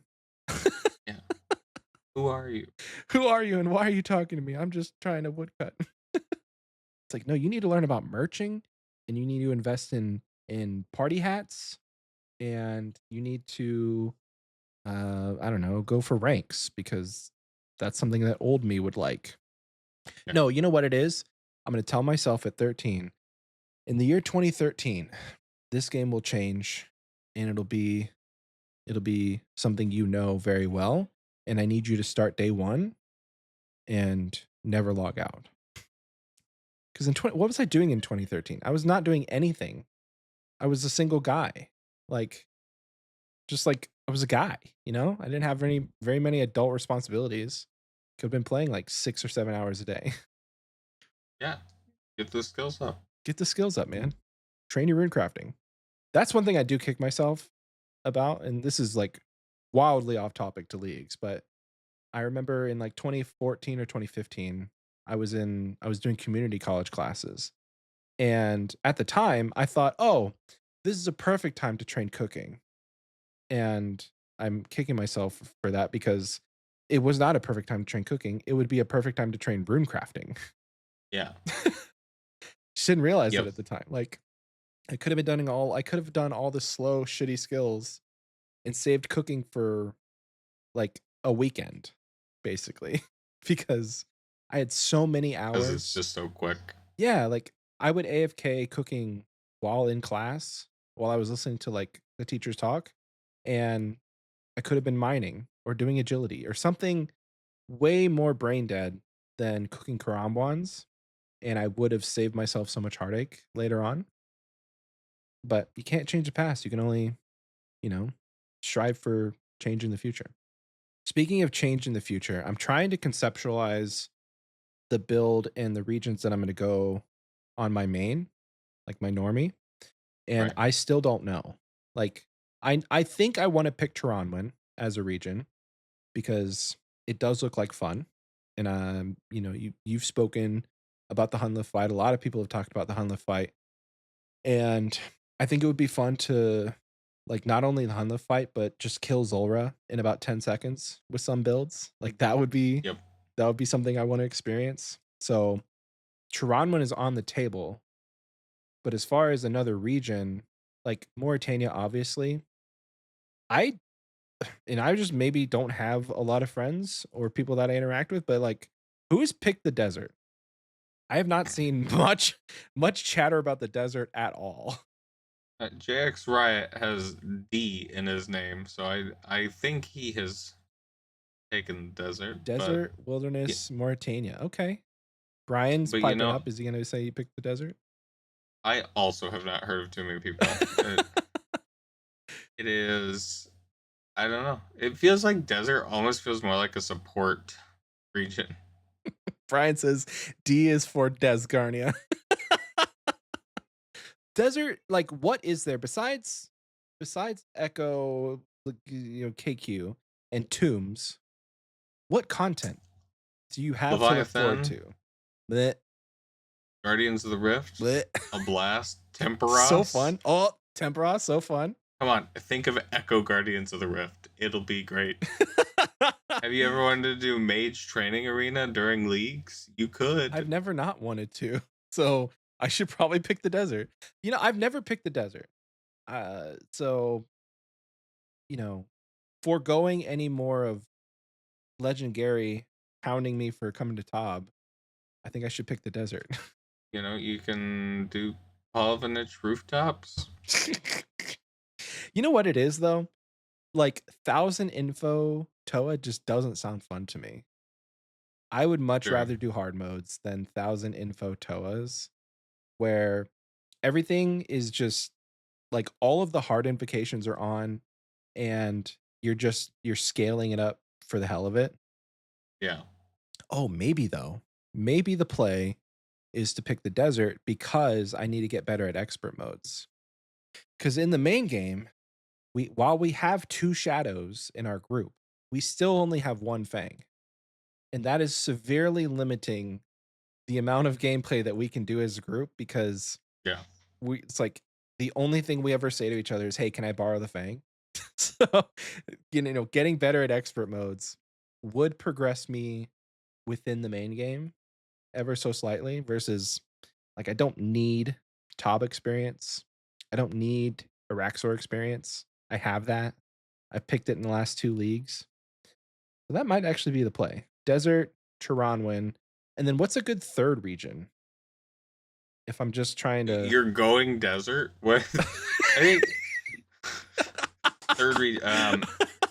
Sorry, I'm still reeling because I'm trying to think if Oxie were here, what shit would he give you for saying I don't need top experience? So you have to channel your inner Oxy. What would he say? You just I saw don't him know. That's what I'm yesterday. saying. Like it's like I feel like he'd really give you a hard time for that one. Um, Desert. I mean, at the end of the day, like your regions all depend on what you're hoping to do with your build. If you're doing Taranwin, you're going for crystal armor, which is good for melee and mage for powered staves. Not as great for range though. Desert basically gives you range. You get the Masori Fang Lightbearer Venator Yeah. ring. So it's like you're kind of mix matching two regions that don't play super nicely. Mm, Because yeah, like the other reason to go to desert is for barrage spells. They are like the actual ancient spellbook. ancients. Yeah. Brian says Um, Fremenic. So you would be DTF because you're down to fuck. Not a bad that, plan. that is an option. It's very much an option. I Um, didn't actually consider Fremenic. Like that is a region that has almost never crossed my mind in any league. Because again, what is there to do? like a bunch of Vorkath. That sounds like a great time. and Dagonoth Kings. Yeah, I guess Dagonoths are not a bad pick, but would the helmet be any sort of benefit? That's my question. I haven't even It's looked at the helmet. Abyss helmet, but it has like it's like special attack is like It has a or like special it's attack or special. it's It doesn't passive? have a special attack, but it has like an ability that like there's a chance that you I think it's a chance that you take no damage, and if that happens, you get to do a spec at zero cost. Oh, interesting. That there's something there's it's a very interesting helmet. The issue is that the big draw to it is it being a Slayer helm, and with Culling Spree, like you have a Slayer helm. Culling Spree is so good that it's hard not to take when compared to something like Sustenance or Grimoire. Because Grimoire would be essentially useless because I would have the ancient spellbook. I wouldn't need that to get it if I picked Desert. And then Eternal Sustenance, while it's nice, I think it falls off in utility once you can do a bunch of healing spells or healing packs I rather. think I think it needs potion. It does. It really I think it does. needs potions, and then it is definitely a high contender. I'm But very surprised they didn't. With how well received the potion and the Infinishark was in Gridmaster, it was very strong, don't get me wrong, and it was very busted to just have a brew, a restore, and you're good forever. But the ability to have infinite food is made less viable when you're still having to drink your potions, unfortunately. yep, Because like unlimited triple eats would put it up there with Culling Spree in terms of like just sheer power. Because Culling Spree is, I don't want to say the only choice, but it is a very good choice when you look at the tier there's definitely sixes. reasons, right? Like if you don't take Kandarin, like piety is just a 15% buff if you're doing True. a melee region. True. Like the Chamber's prayers are very good. Yeah.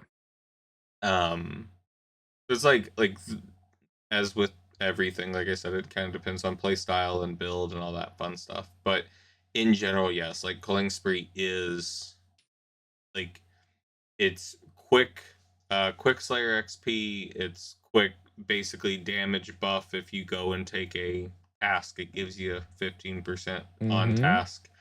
And then like if you're trying to do a lot of content, like the elite clues are also huge from it because you can get a lot of elite clues from there, where elite clues are historically harder to get your hands on Yeah. throughout the regions. Like I know I've talked to lots of people who are like Larceny Kandarin is the clue solve, but then it's like the clue solve there is a 1 in 1,400 elite clue from a hero. And it's like that's not the solve that you think it And it's not is. boosted, right? It's not. Well, you get times 10. Oh, So okay. it's like you get 10 times the pickpocket loot. So Sure. it's 1 in 1,400 for 10 elite. So it's like close to like 1 in 140 for, If you roll. intents and Yeah, if you purposes. roll that. But even So, then, it doesn't compare to Culling Spree. right. It is, yeah. Culling Spree guaranteed superior. Like, it basically turns any Slayer monster into a 1 in 50 elite clue. Um, so, I mean, and then, that is even because you can get 1 to 3 elite clues from each superior. It's Mm-hmm. even quicker there. Yeah. So, And the back-to-back potential on superiors is really fun. yep. I think my highest streak was 5 when I was killing jellies, but I've seen as Ralph high got as up to 8. 8. Yeah. It's busted. Just busted XP. I'm still only 90, well, I'm almost 96 Slayer, but it's quite fun.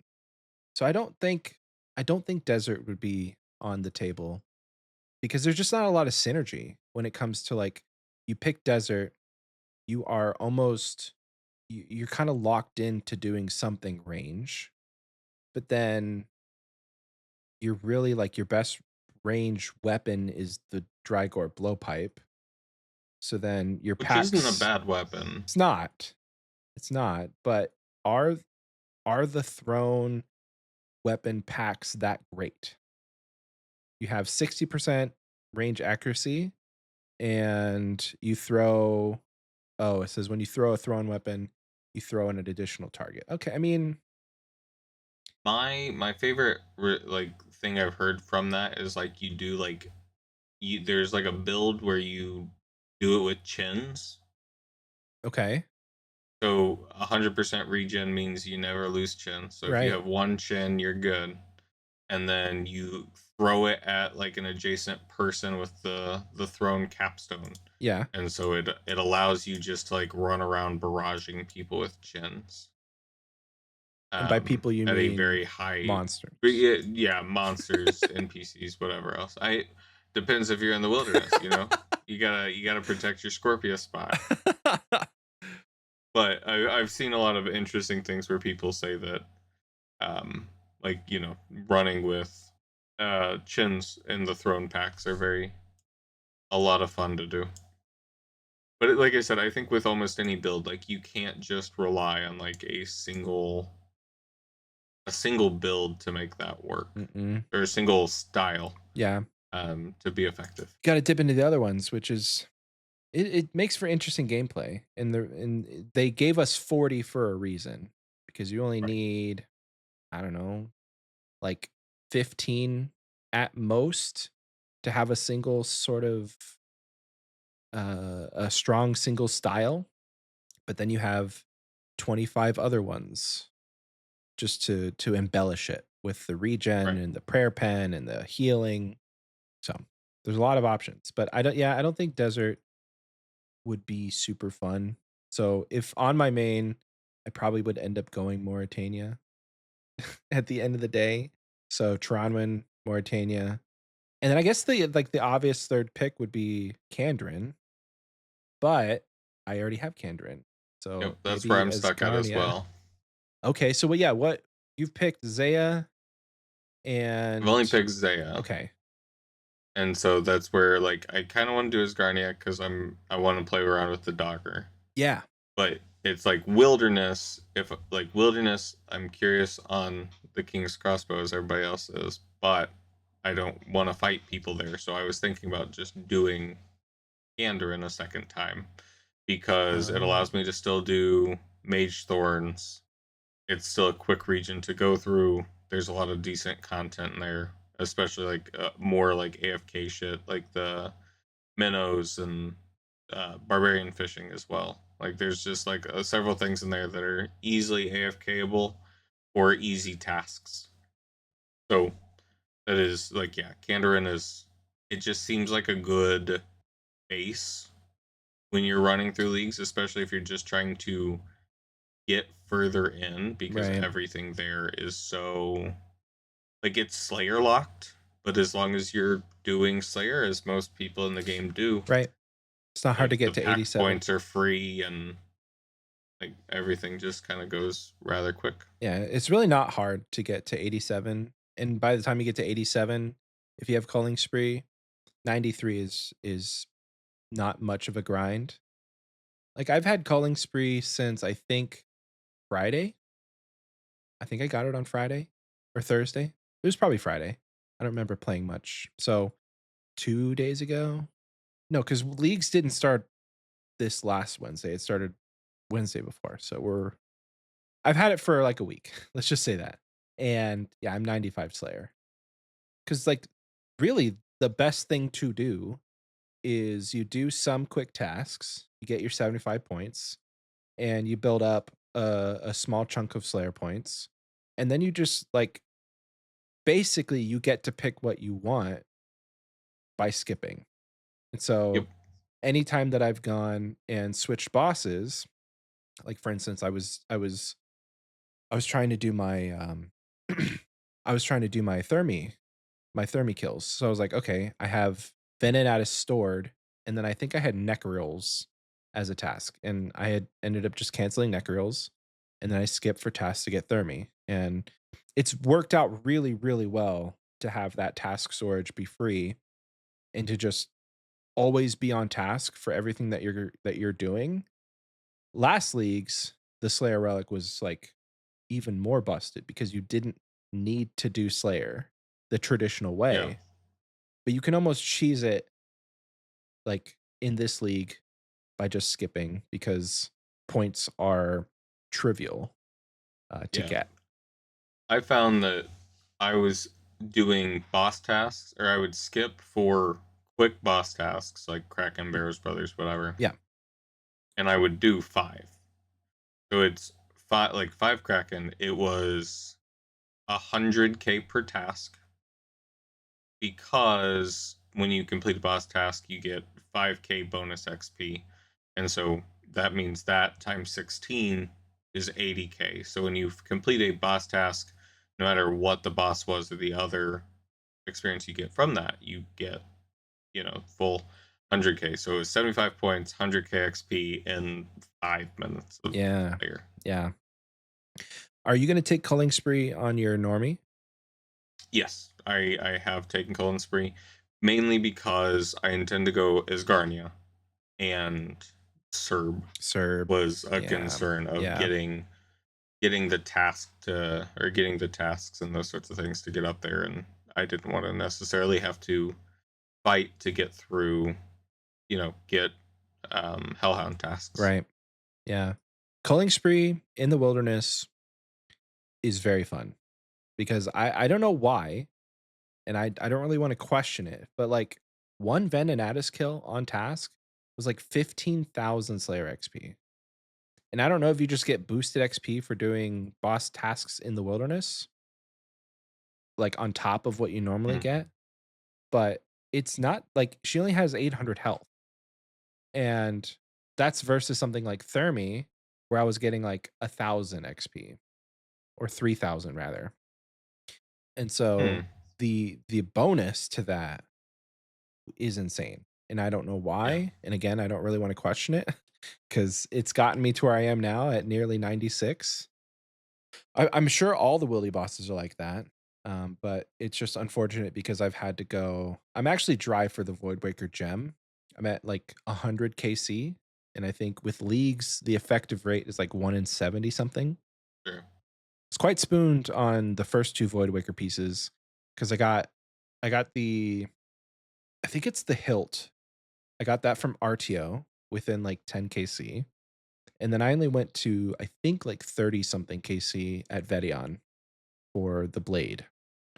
And unfortunately now I'm going dry at Venenatis for the gem.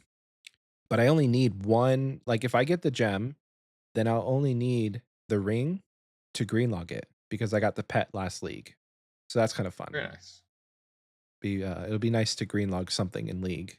The weirdest luck I've had at leagues was not going dry, but rather I got, so Araxite heads from Mhm. Araxor are not boosted. Really? So it's a 1 in 250. I mean, there's no reason for them, right? They're just a cosmetic.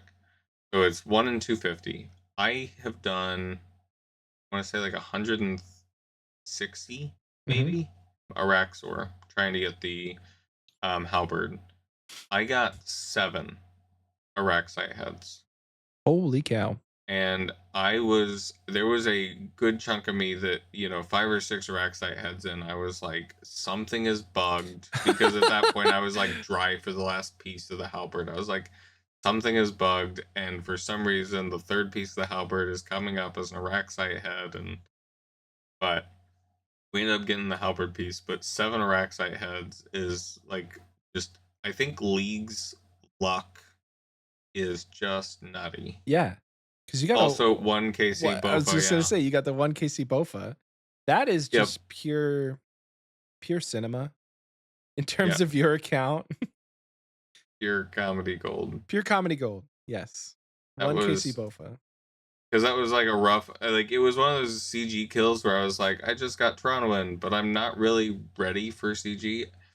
I went through because I had done transmutation and got up to like 90 magic or whatever. I was like, oh yeah, I can do it. I got a 1 tick staff. Not realizing how annoying 5 to 1 is with a 1 tick staff. Yeah. So I went in, was trying to do 1 tick staff, and then realized that I made a bow and my range was 5. So I end up getting the kill with, doing the machine gun staff and then very slow bow. Yeah. End up getting the kill. I think I got 50 range by the end of that kill. It was like Holy something cow. ridiculous. And then yeah, one KC bow, so or 1 KC enhanced. So then I had to go grind out the 80 range and 70 agility to actually wield the damn thing. That's funny. And then I turned it into a blade of Saildor. I was gonna ask, have you used it at all? I used the bow. Initially, I made a 1 tick staff and a 2 tick Bofa build. Okay. That was my plan until Mage Thorns was found to be cracked. Right. And so I was going to be the bow and the staff until the blind bag. Gotcha. So I used it for a bit, and then when I respec into Thorns, like there's truly no reason for me to ever No go back. touch the bow. Yeah. Yeah, because the So thorns is so dependent on having that offhand that it essentially it yep, I'm kind of also like not looking forward to a shadow. Like there's oh no reason for yeah. me to get a mega rare. Like Yeah. 2 tick shadow is nice, but 1 tick sang with thorns is probably more DPS would be my guess. I But think so. And it's really nice, but it's very unfortunate that Thorns is so good because again, the necessity of having to have an offhand really just puts a damper on any sort of mega rares that you would get, except for blind bag, which I guess if you're going blind bag, the only viable option is to grab as many scythes as you can. But like, are there any good builds for Shadow? And are there any good builds for Tebow? I don't know. I think that's where like it's kind of like bearing the lead, right? There are good builds. It's just are they as good? Yeah. Yeah. Right? Like you could do like crystal armor, take like everything up until the capstone of the mage build. Do as because there's like the additional plus percentages of damage, Hmm. and the crystal blessing gives the extra percentages of damage to the shadow. Like 2 tick shadow with a bunch of crazy high DPS buffs is like that is still going to be a cracked build. Yeah. Is it as good as Thorns and a 1 tick Sang that's doing this very similar damage? Probably not. No. Like bows, like you talked about earlier, like range as a whole is just kind of down the drain this league. And so I think I mentioned this to somebody the other day. It's like I don't know if they're doing something very good for people to want things other than mega rares, because like to me that's like, hey, we're doing leagues where like things are supposed to be weird, you're supposed to try a whole bunch of different things, so not picking the normal bis is great. Like Yeah. that, like I but also to have it as like the capstone of like 400 point tasks, trying to get the mega rares, going for the raid regions, and then for the biggest hope for a mega rare is for it to sit in your blind bag and not be equipped is like it there's just something funny about it to me, because Yeah. it's I don't know if it's really good game design that means that nobody wants mega rares, or really bad game design that nobody wants mega rares. Yeah. But like I think you can do I think you can do a lot of good and fun builds with the mega rares. I just think that they are not like, the meta builds, because people are having a lot of weird concoctions with things like thorns, Yeah. the Yeah. BBC and all that fun stuff. Yeah. I mean, like BBC is fun. I'm currently specced into it, not max, but when it when I'm giving up thorns for the potential to hit a lot, the gameplay changes ever so slightly. because no longer are you able to just be bad and still be good.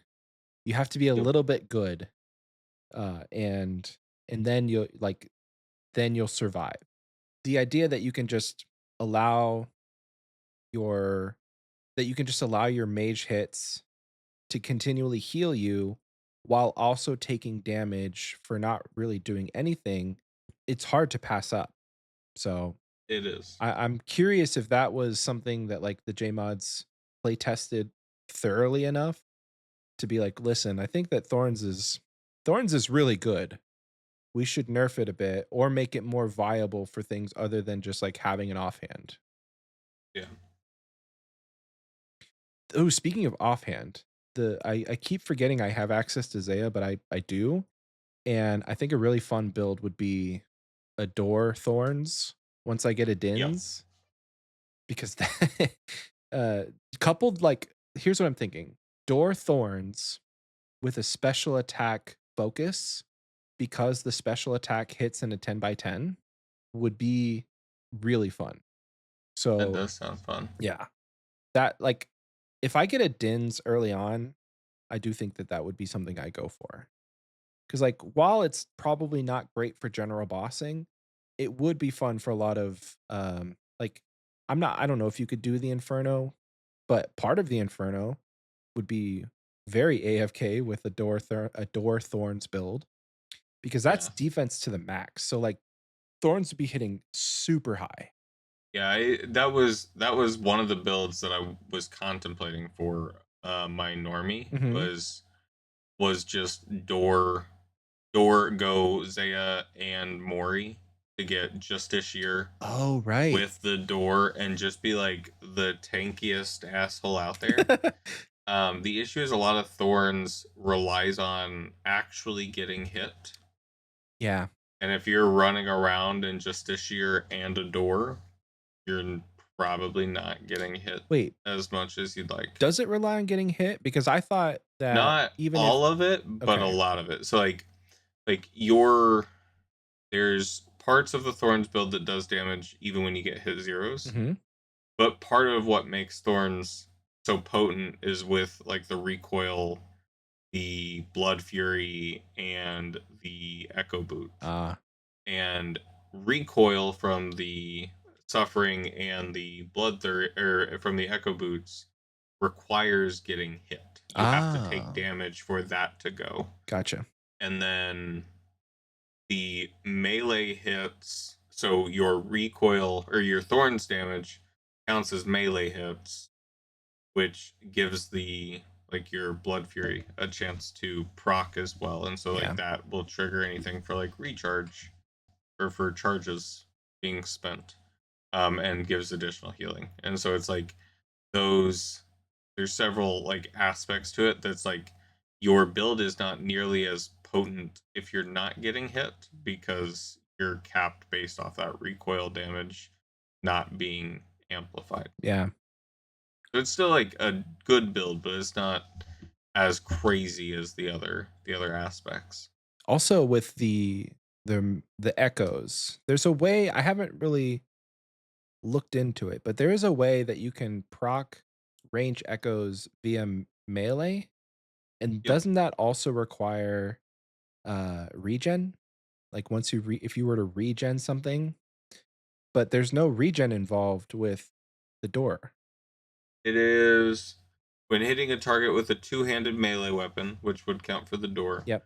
You have a 5% chance to trigger a range echo, as if you have a bow, a crossbow, and a thrown weapon equipped. Okay.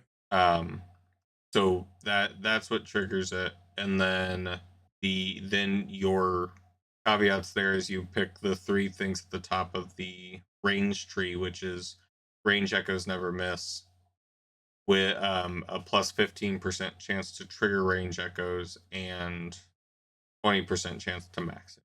So I don't think Mm, there's anything there about charges or range deck. But yeah. maybe there's a pack that I'm not haven't stared at that does that. So it's whenever you're attacked. Okay. Yeah, I'd have to really dig into this tree. Yeah, and like I don't know. I think your comment on the special attack build with the door, like, I think that the special attack's what I want to do. The issue is it's like all the fun special attack weapons are all different, right? Like two-handed, like door technically two-handed, D claws technically two-handed, but I'd wager Void Waker is probably heavy, where Dogger is probably light. Yep. Um, and so there's just like there's several different options in there, and so I'd probably be running a Thorns build that grabs all of like the special attack region nodes. I also think that Door having a range of 2 is entertaining, Oh, that would be kind of fun. right? If you just take the melee range is doubled when using a two-handed weapon. Melee range. Yeah. Hmm. Because like I know it works with like the Infernal Tech Pottles and the Makoidals Well, and that's fun. It's definitely a possibility. I think I just kind of like did a rough build and I'm at 30 packs. So you could use the other 10 to find like overhealing, well, remember you pick a different melee type or different combat type? different combat type. Because remember that's like the big issue with like things like the BBC and whatever else where it's like you are only doing that crossbow. Yeah. Hmm. Well, this would probably be if I did this, it would probably be no, this would have to be on my main, on my iron But that's account. what I'm saying is like if you use 40 of your points to do melee, doing 10 more point or if you do 30 points on melee, doing 10 points to make melee stronger means that anytime you have to use major range, you've got nothing backing that up. Yeah, the way I'm But looking at packs now, with how many resets we're getting, like I have 2 resets currently. So I'll use one to go back into like a Mage Thorns potentially to do things like the Inferno and in the Gauntlet, not the Gauntlet, the Colosseum. So like I'll get the yeah, main content out of the way and I'll still have I think 2 more resets, potentially 1 more after that. And it's not outside of the realm of possibilities that Jagex figures out a way to give me people more resets, as time progresses. Like they've already yeah. given us what, 2 extra or 1 extra since last week. And I can't foresee them being like, yeah, that's it. Because there's so many things you can do. And the Yeah, ability to just freely reset makes this skill tree so much more fun and interesting versus locking yourself into one style and that being the thing you do the entire league. Because I can't imagine that that was the idea. That like you're going through this whole 8-week league, and at some point you're out of resets and you have to just pick a lane. Can't imagine that that's what they wanted with so many yeah, options available. So, even if it was like a free reset a week, you could do a lot with that over the course of the remainder of the league. yeah. You definitely could.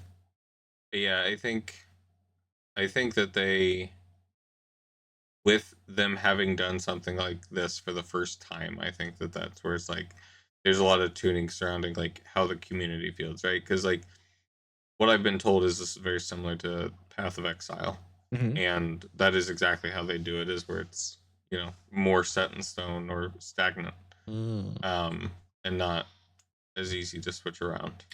Yeah, Though, like I said, haven't played it, so I haven't played Path of Exile, so I don't know that firsthand. Um, same.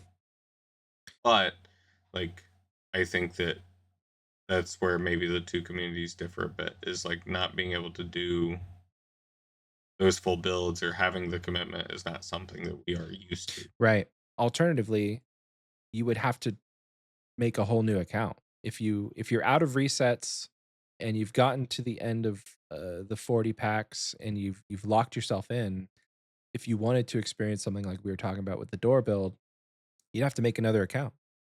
And that Yeah, just doesn't seem like fun, especially for a limited time game mode. If this was something where it was like, this is main game and you're picking a path to play for the rest of forever. Uh, I could see it being more viable that you would need to be locked in. But for something Right. that's going to go away in a few weeks, why not just give us all the resets we want? Yeah. Free reign. Yeah, give us free reign.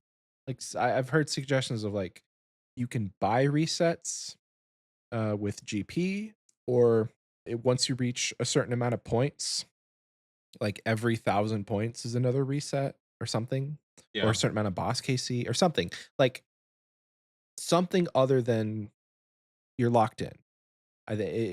However they spin it, I think it would go over well, especially with Yeah. us only being 2 weeks in, and I've reset like 3 times, so I can't foresee not wanting to reset more. Yeah. No, it's like ripping off the Band-Aid. Once you I do think it, the issue it's fine. I think one of the issues is like I would be interested in re-specking if I was able to change my region.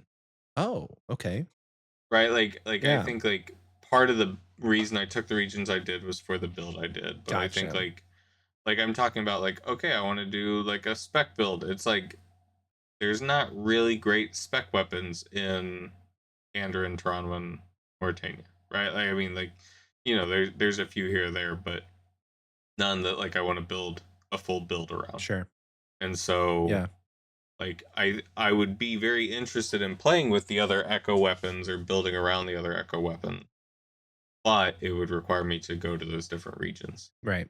And I think like that's also where like the game mode, I think that that's where they did really well with Gridmaster was they put basically a bunch of the echo items in and gave you the powerfulness that felt like leagues in a short-term game mode, but didn't focus on the points and the ranks. And I think Right. that that's where like it's a very bad analogy, but I think it's very similar to how we consider like fall bingo versus spring bingo.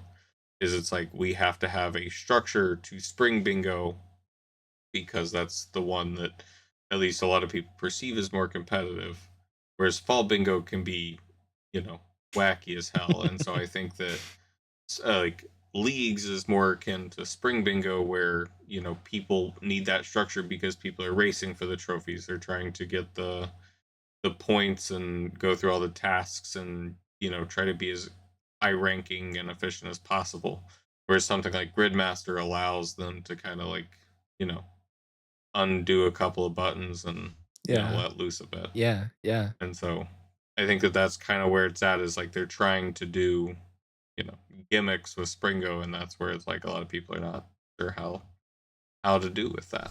Sure. I agree.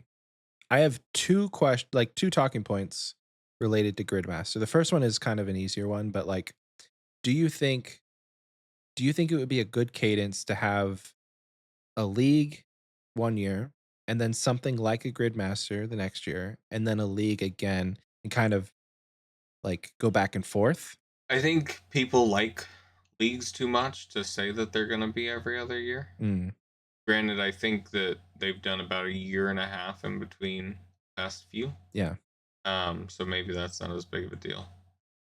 Um, but I think you have a lot of those problems where like people either really like short-term game modes or really like short-term game modes. And so like I enjoyed Gridmaster, but definitely near the end I was a bit over it. Yeah. And I think that I think that's how people get with leagues too. So I think like every other year as a cadence wouldn't be the worst thing. I think, especially if they're doing something like as extensive as like this skill tree, I think that that's more feasible if you spread that out um, a bit further. Yeah. I Yeah, I wouldn't be mad if if we had a every other year cadence, because it would just allow them more time for league, right. and they could even extend something like Gridmaster to be longer. Still a shorter than league. But if I recall correctly, Gridmaster was only like 10 days. It was very short. So they could do something where it's like a 3-week game mode, give us more end game content to do. Because my only gripe with Gridmaster was by the time you filled the grid out, there was nothing to strive for. You had all the best in slot, but you had nothing to do past it. But I think that that's why it was like was so short. Was that was the intention, Mm, right? Like, it's not made for people who are gonna do what we do, where we play in a certain amount of time for 10 days. yeah. It's made for it, like the casual RuneScaper who wants to, go crazy, try this stuff that they've never tried before, um, And then and log then out. then right, and then log out. And we're like, no, we want to do this crazy shit that we've done a million times and keep playing. And that's where it's like, I think that's where leagues comes in. But Gridmaster, I think, is like the casual the casual league where it's like you don't want to do like the large amount of planning, you don't want the longer term grinds and those sorts of things. Right. Gridmaster had rewards, but I feel like they were really easy to achieve. Because Yep. there's people who completed the grid in the first day. And then once you completed the grid, you had enough points to get everything. So it effectively could be done in a day, which they would have to balance it more if it were going to be a reoccurring thing. But I don't think that Gridmaster, unfortunately, I don't think Gridmaster was supposed to be something that they ever do again. I truly believe it was just to test their their bingo style interface Yeah. in a large scale, which is cool, but also it was a lot of fun. I think they will. So I think like if you go and look at the Varrock circle, they've got a bunch of weird reward shops. Mhm. You got like your speed run, you got your leagues, you got your grid master. Like there's just a bunch of like little weird reward shops up there. I think at some point we will see them merge all the short time or weird game modes into like one point type, Oh, like Dead Man leagues. Like the reason why is like to your point, right? Like, oh, I don't think they're ever gonna do Gridmaster again. It's like cool. So they added the NPC to Varrock for that one, like for the people who did it the one time and then they're never never gonna do it. like it's No, like there's no reason to interact with that ever again.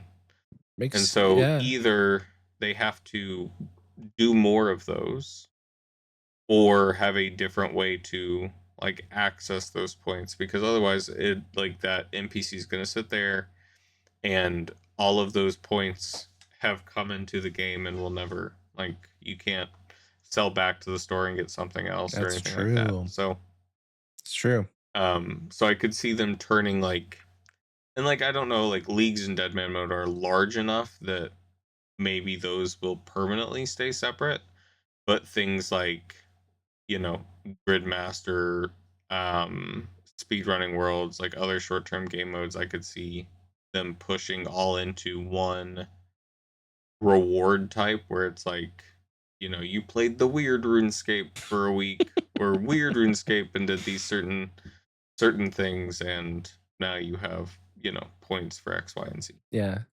um Could you see a world where like a Gridmaster becomes a permanent, temporary, like alternative, like Quest speedrunning is, like where they have Gridmaster worlds?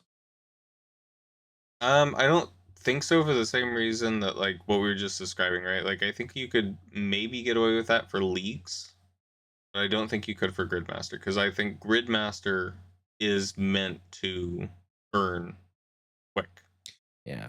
right? Like you wouldn't want to make a world that is content that should be done in, less than a week or could be done in 24 hours because then you have, the exact issue that there is with speedrunning where those worlds all are permanently open, but There's there's nothing I to don't do. think I don't think I've seen more than double digits people in there since it came out.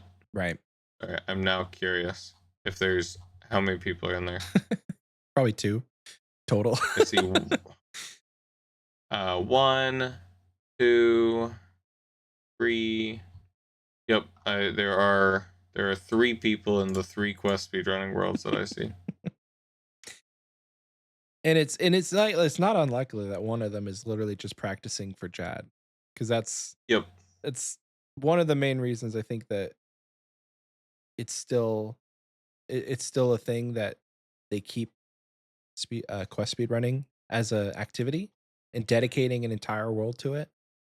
You could Yeah. have you I don't know why they have so many quest speed running worlds. Maybe for servers to give people That's alternative, exactly but why. it just seems kind of silly. If you're trying to do competitive like speed running and you're on a server like if you're permanently on a bad server, you can't be competitive. Bro, if you're being competitive, then money is no option and you should just fly to that region.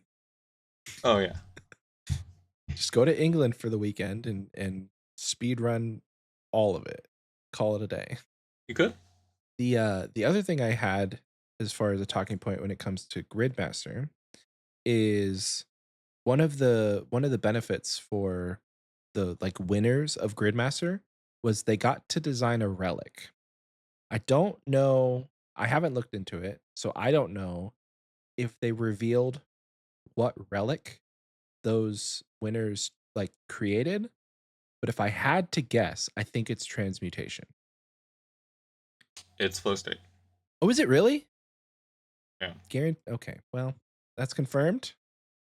That is confirmed, yeah. Damn. Well, that's not as exciting. That's actually not exciting at all. Yep, it was flow state. Wow. On the the announcement stream of like when they revealed flow state, they mentioned that it was the thing that The the players had winners. made. Wow. Okay.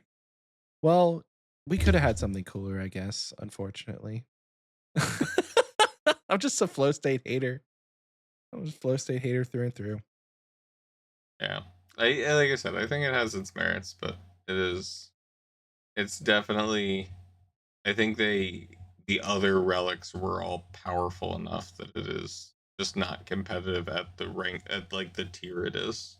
I'm just mad because when you give us flow state, it takes away any opportunity to have like a true production relic, like production prodigy has been in the past. And so the trade off for giving us flow state and not having like an instant production relic just makes me sad and mad at the same time. Yeah, and like I think that part of that, right? Like I think they did a lot of weird things with like balancing, like Woodsman, right? Woodsman, it's your production relic. Yeah. You fletch the things happens all at once, but they got rid of that for like potions. But Yeah. then they added Butler's Bell, where he brings you unfinished potions, but he brings you unfinished potions of not every herb, which is weird. You know, like it's like you remove toad flax and Torstal. I think you can't get toad flax and Torstal from Butler, and so it's like they had a lot of oddities in what they chose to balance versus not. Nature's Accord, you get XP for 10x the harvest, but not for check health on a tree. Yeah. And so I think that they found that the production master relic was probably just too powerful and tried to like split it up and tone it down. And that's where like I think it was intentional that they removed it for certain things and not others. Still feels bad But because I I would have picked it if it was production master, true production master versus reload. 100% I would have gone production master. right. That's what I'm saying. Like it's that strong that I think that like that's where it would live. I think it would be like production master strong enough that it's just like a guaranteed choice. And that's where it's like if you look at if you look at the map, I think they did a good job of making all of them enticing Mhm. and not having one that was stupidly overpowered that nobody was going to contemplate it, right? Like I think like if you move flow state down to tier I don't know, probably maybe tier 5, tier 4, I think it's a lot more of an interesting like I think you'd see people picking it. Right. And that's where it's like I think it's the only issue I think I have with flow state is where where it's at. ranks, like Yeah. what tier it is. Yeah. So that I guess that brings up a question in my head. If you were to move flow state and you put something else up against reloaded, what could have gone up against reloaded that would be viable? I think honestly, I almost think if you it doesn't quite work because like tier 6 is combat and tier 7 is, anything. But I would almost put just swap flow state and eternal sustenance and make eternal sustenance work with potion. Oh, okay. And I think that like cuz then basically tier 6 you pick slayer or like you pick combat or something that like super amplifies your skilling. So you can like if you feel like you're already strong enough combat wise, you can, continue down the skilling route. And then reloaded gives you the option of anything else below or infinite food. And so I think that I think those two could be swapped. But I also think I think flow state fits in tier 5 probably the best. Yeah, I just don't know what I would move to tier 7 to counteract it. true. Tier 5, get rid of oh god. I mean Soul Harvest is good. I don't I think Nature's Accord is the weakest link on tier 5. but then I guess you say there is no farming relic then? If you take away Nature's Accord in tier 5, is there Honestly, they need I think twofold. I think both conniving clues and nature's accord need to be league's rules. Like I don't think there should be a clue relic. I think the what they try to make the clue relic, they should make like leagues. just passive? Right. Like I think that clues should always be, lowest step, highest reward, like Yeah, those sorts of things. Like I think that there's always a clue relic, and the clue relics are either too powerful or too weak, and you could find a middle ground by just making clues not a pain in the ass. true. Nature's Accord, I think I think you leave Fairy's Flight as a potential teleport relic, but I think that you like we already have sped up farming timers. I think you just make plants never die, and then I mean everything already has additional XP. So it's like the only like the benefit here is herblore secondaries and things not dying. Like Which you're if right. the instant grow farming relic, like that was worthy of it being a relic, but I don't Yeah. think Nature's Accord is in itself. Yeah. Yeah, because you could they really nerfed farming, and, they nerfed it, but also kind of balanced it, which I guess it needed to be. But yeah, you're right. I mean, drop Nature's Accord, put in a production relic, and then make Eternal Sustenance in tier 7.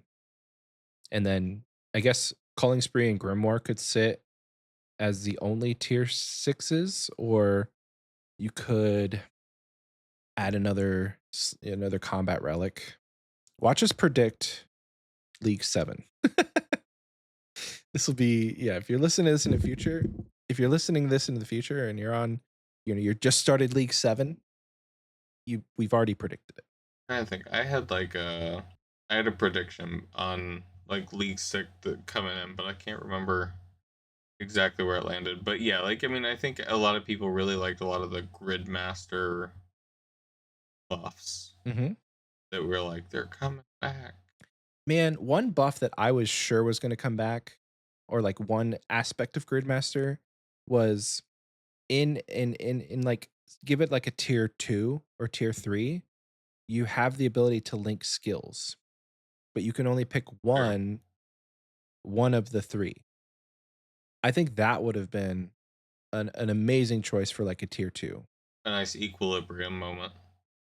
It could be like yeah, I mean, but like it was Very very nerfed. I know what you're saying, so much but stronger than Equilibrium because it's not stronger, but it's more focused. You take a really fast skill and you just link it with 2 slow skills or whatever, and right. suddenly you're getting millions of construction XP because you're able to one tick crown ones. Yeah. It's like that type of gameplay I think would have been a lot of fun, and it could have made for a very interesting choice in having to pick one, whereas in Gridmaster we had all three, and Right. it was busted in Gridmaster. So I was sure it was going to come. I was sure that we were going to be able to see something like that in leagues, and hopefully we will in the future because it's not a bad idea in terms of a lower tier relic that would amplify gameplay in the early game.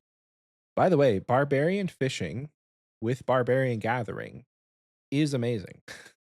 I'm getting for like one of the fish, I don't know which one it is because I'm only level 68, but I'm getting 800 fishing XP, 240 agility, and like 160 strength.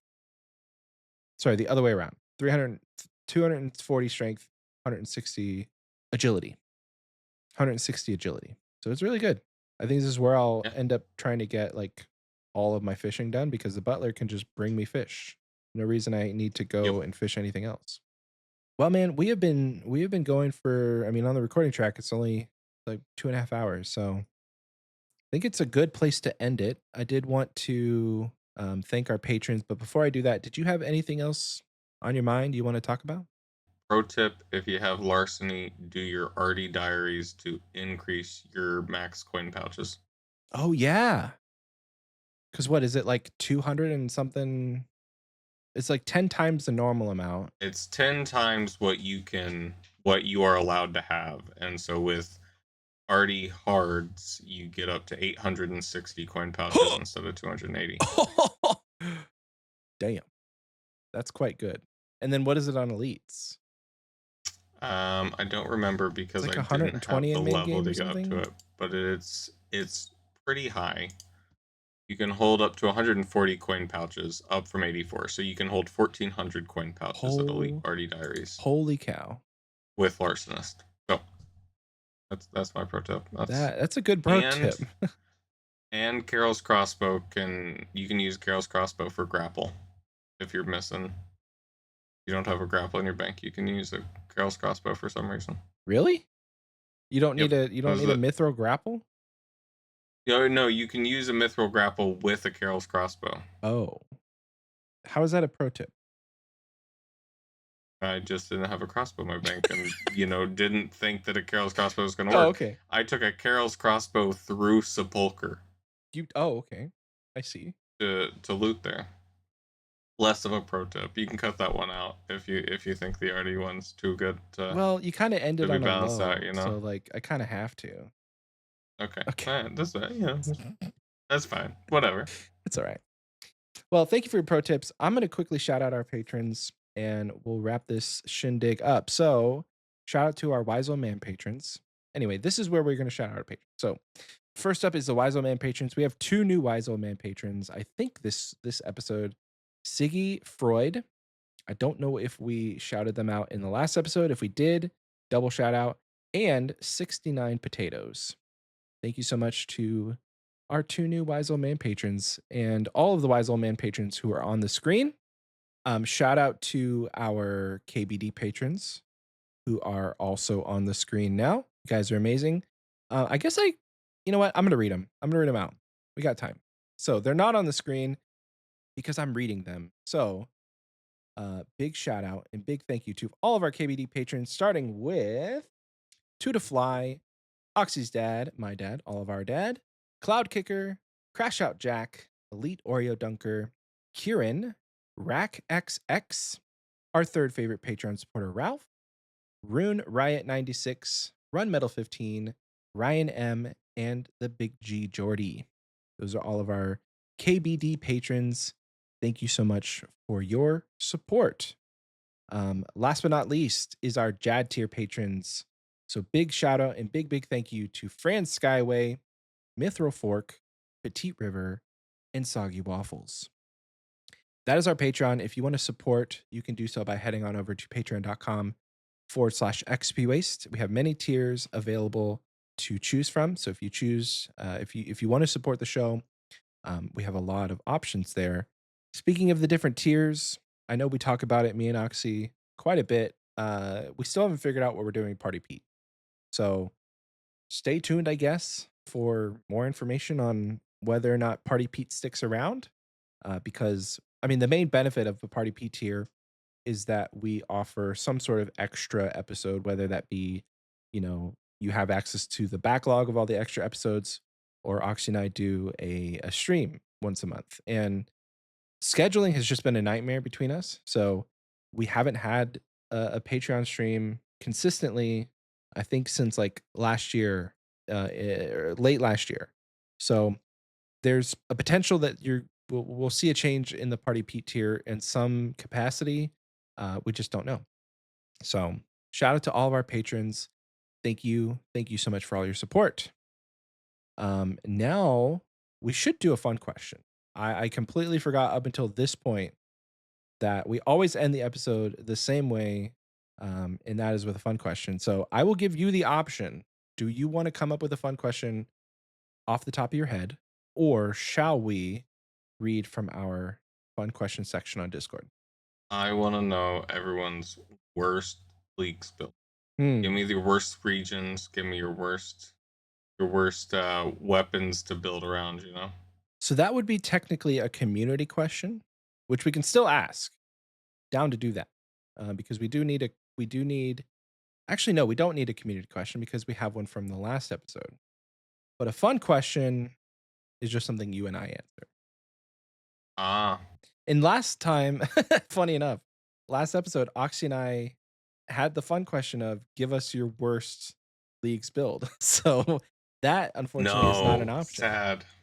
Oh no, Do you want me embarrassing. to? I think Fogart posted one we could read. Sure, as long as I can use my same community question as last time. Okay.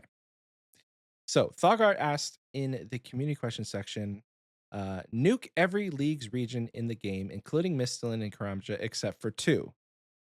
The two now have to come together and try and survive together with what exists in their regions. What combo of regions would survive the longest in the sixth age, and what combo would die the quickest? Also, what combo would be the funniest? I think winning combo is Mauritania and Zaya. Martania and Zaya. Well, yeah, obviously. Two fun raids and a shit ton of But content to do.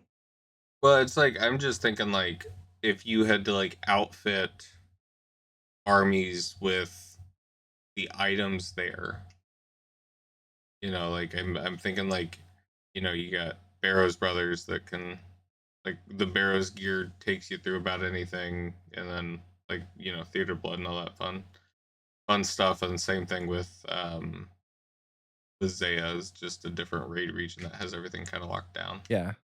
I think a cop out answer, you say, Taranwin, and, Prif has been hiding out for ages anyway, so it's Right. like, you just hide in Prif, call it a day. What's the third one? Funniest? I mean, I think the desert and the wilderness, because they're already like desolate wastelands. It's Right. like it can't get much worse. Can't get much worse.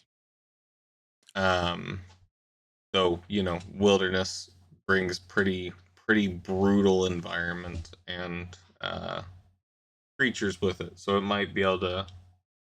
I think the wilderness could potentially take out Mistalin. You Right. know? Right. I think a fun combo, if you would like, I'm looking at this question like we're in the main game and the game, you have to boil the entire game down to two regions and that's all you can play in. I think the winning combo would be Varlamore and Zaya. As far as like gameplay and content, if we only had Varlamore and Zaya and those that was like it, I think this game would Yeah. still be fun. And you could just obviously rebuild from there. The worst regions to rebuild from, damn, probably. Well, you can't have a braid region. So I was gonna say desert and something else, but like maybe as like as Garnia and Fremenic because they have some synergy, but it's also not very fun. Trying to think of what you would be able to do in the main game if you only had Fremenic and Asgarnia. Vorkath. God Wars. God God Wars would Wars. be fun. Yeah, that would be. You would have access to all the Trollheim, um, and then I mean, Kandarin sucks Kandrin would like because all it has is struggle. like late game or Yeah, like Slayer bosses, which is not, or like old Slayer boss. yeah. So maybe Kandrin and Fremenic would be a terrible combo. Because yeah, there's really nothing truly early game in either of those regions.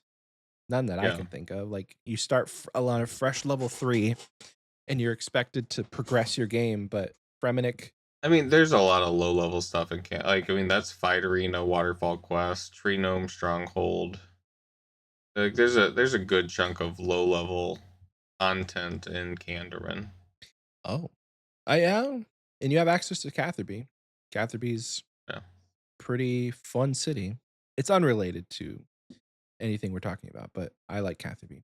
And then the funniest combo for me, I don't know what constitutes as funny, but maybe like Wilderness and what's another Wilderness and Chiranwan? Chiranwan probably, but I don't know what a good second one would be. I wish I could zoom out on this map because I'm having to. Chiranwan's just so small. Like if you were on a fresh level 3 in Chiranwan, there would be absolutely nothing to do. Like Yeah. you're struggling through the elf lands until you get 70 in all of these different skills to then be able to unlock the main piece of content that you have access to. There was a Torontoman only Iron Man series on YouTube, and he did not make it that far. Like he made it far, but it was a struggle because I think his only agility training method was like something in the underground pass that he had to constantly Excellent. do to get 70 agility. Everyone's favorite place. Mm, I don't think so.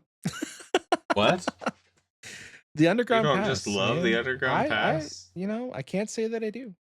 Cannot say Hmm. that I do. Anyway, thank you, Thugard, for that fun question. Now I'll ask you again. Any final thoughts before we end this episode? Nope. No? Okay. Well, that's it, folks. Thank you so much for listening. We appreciate you guys, even though, it's probably going to be leagues for the foreseeable future.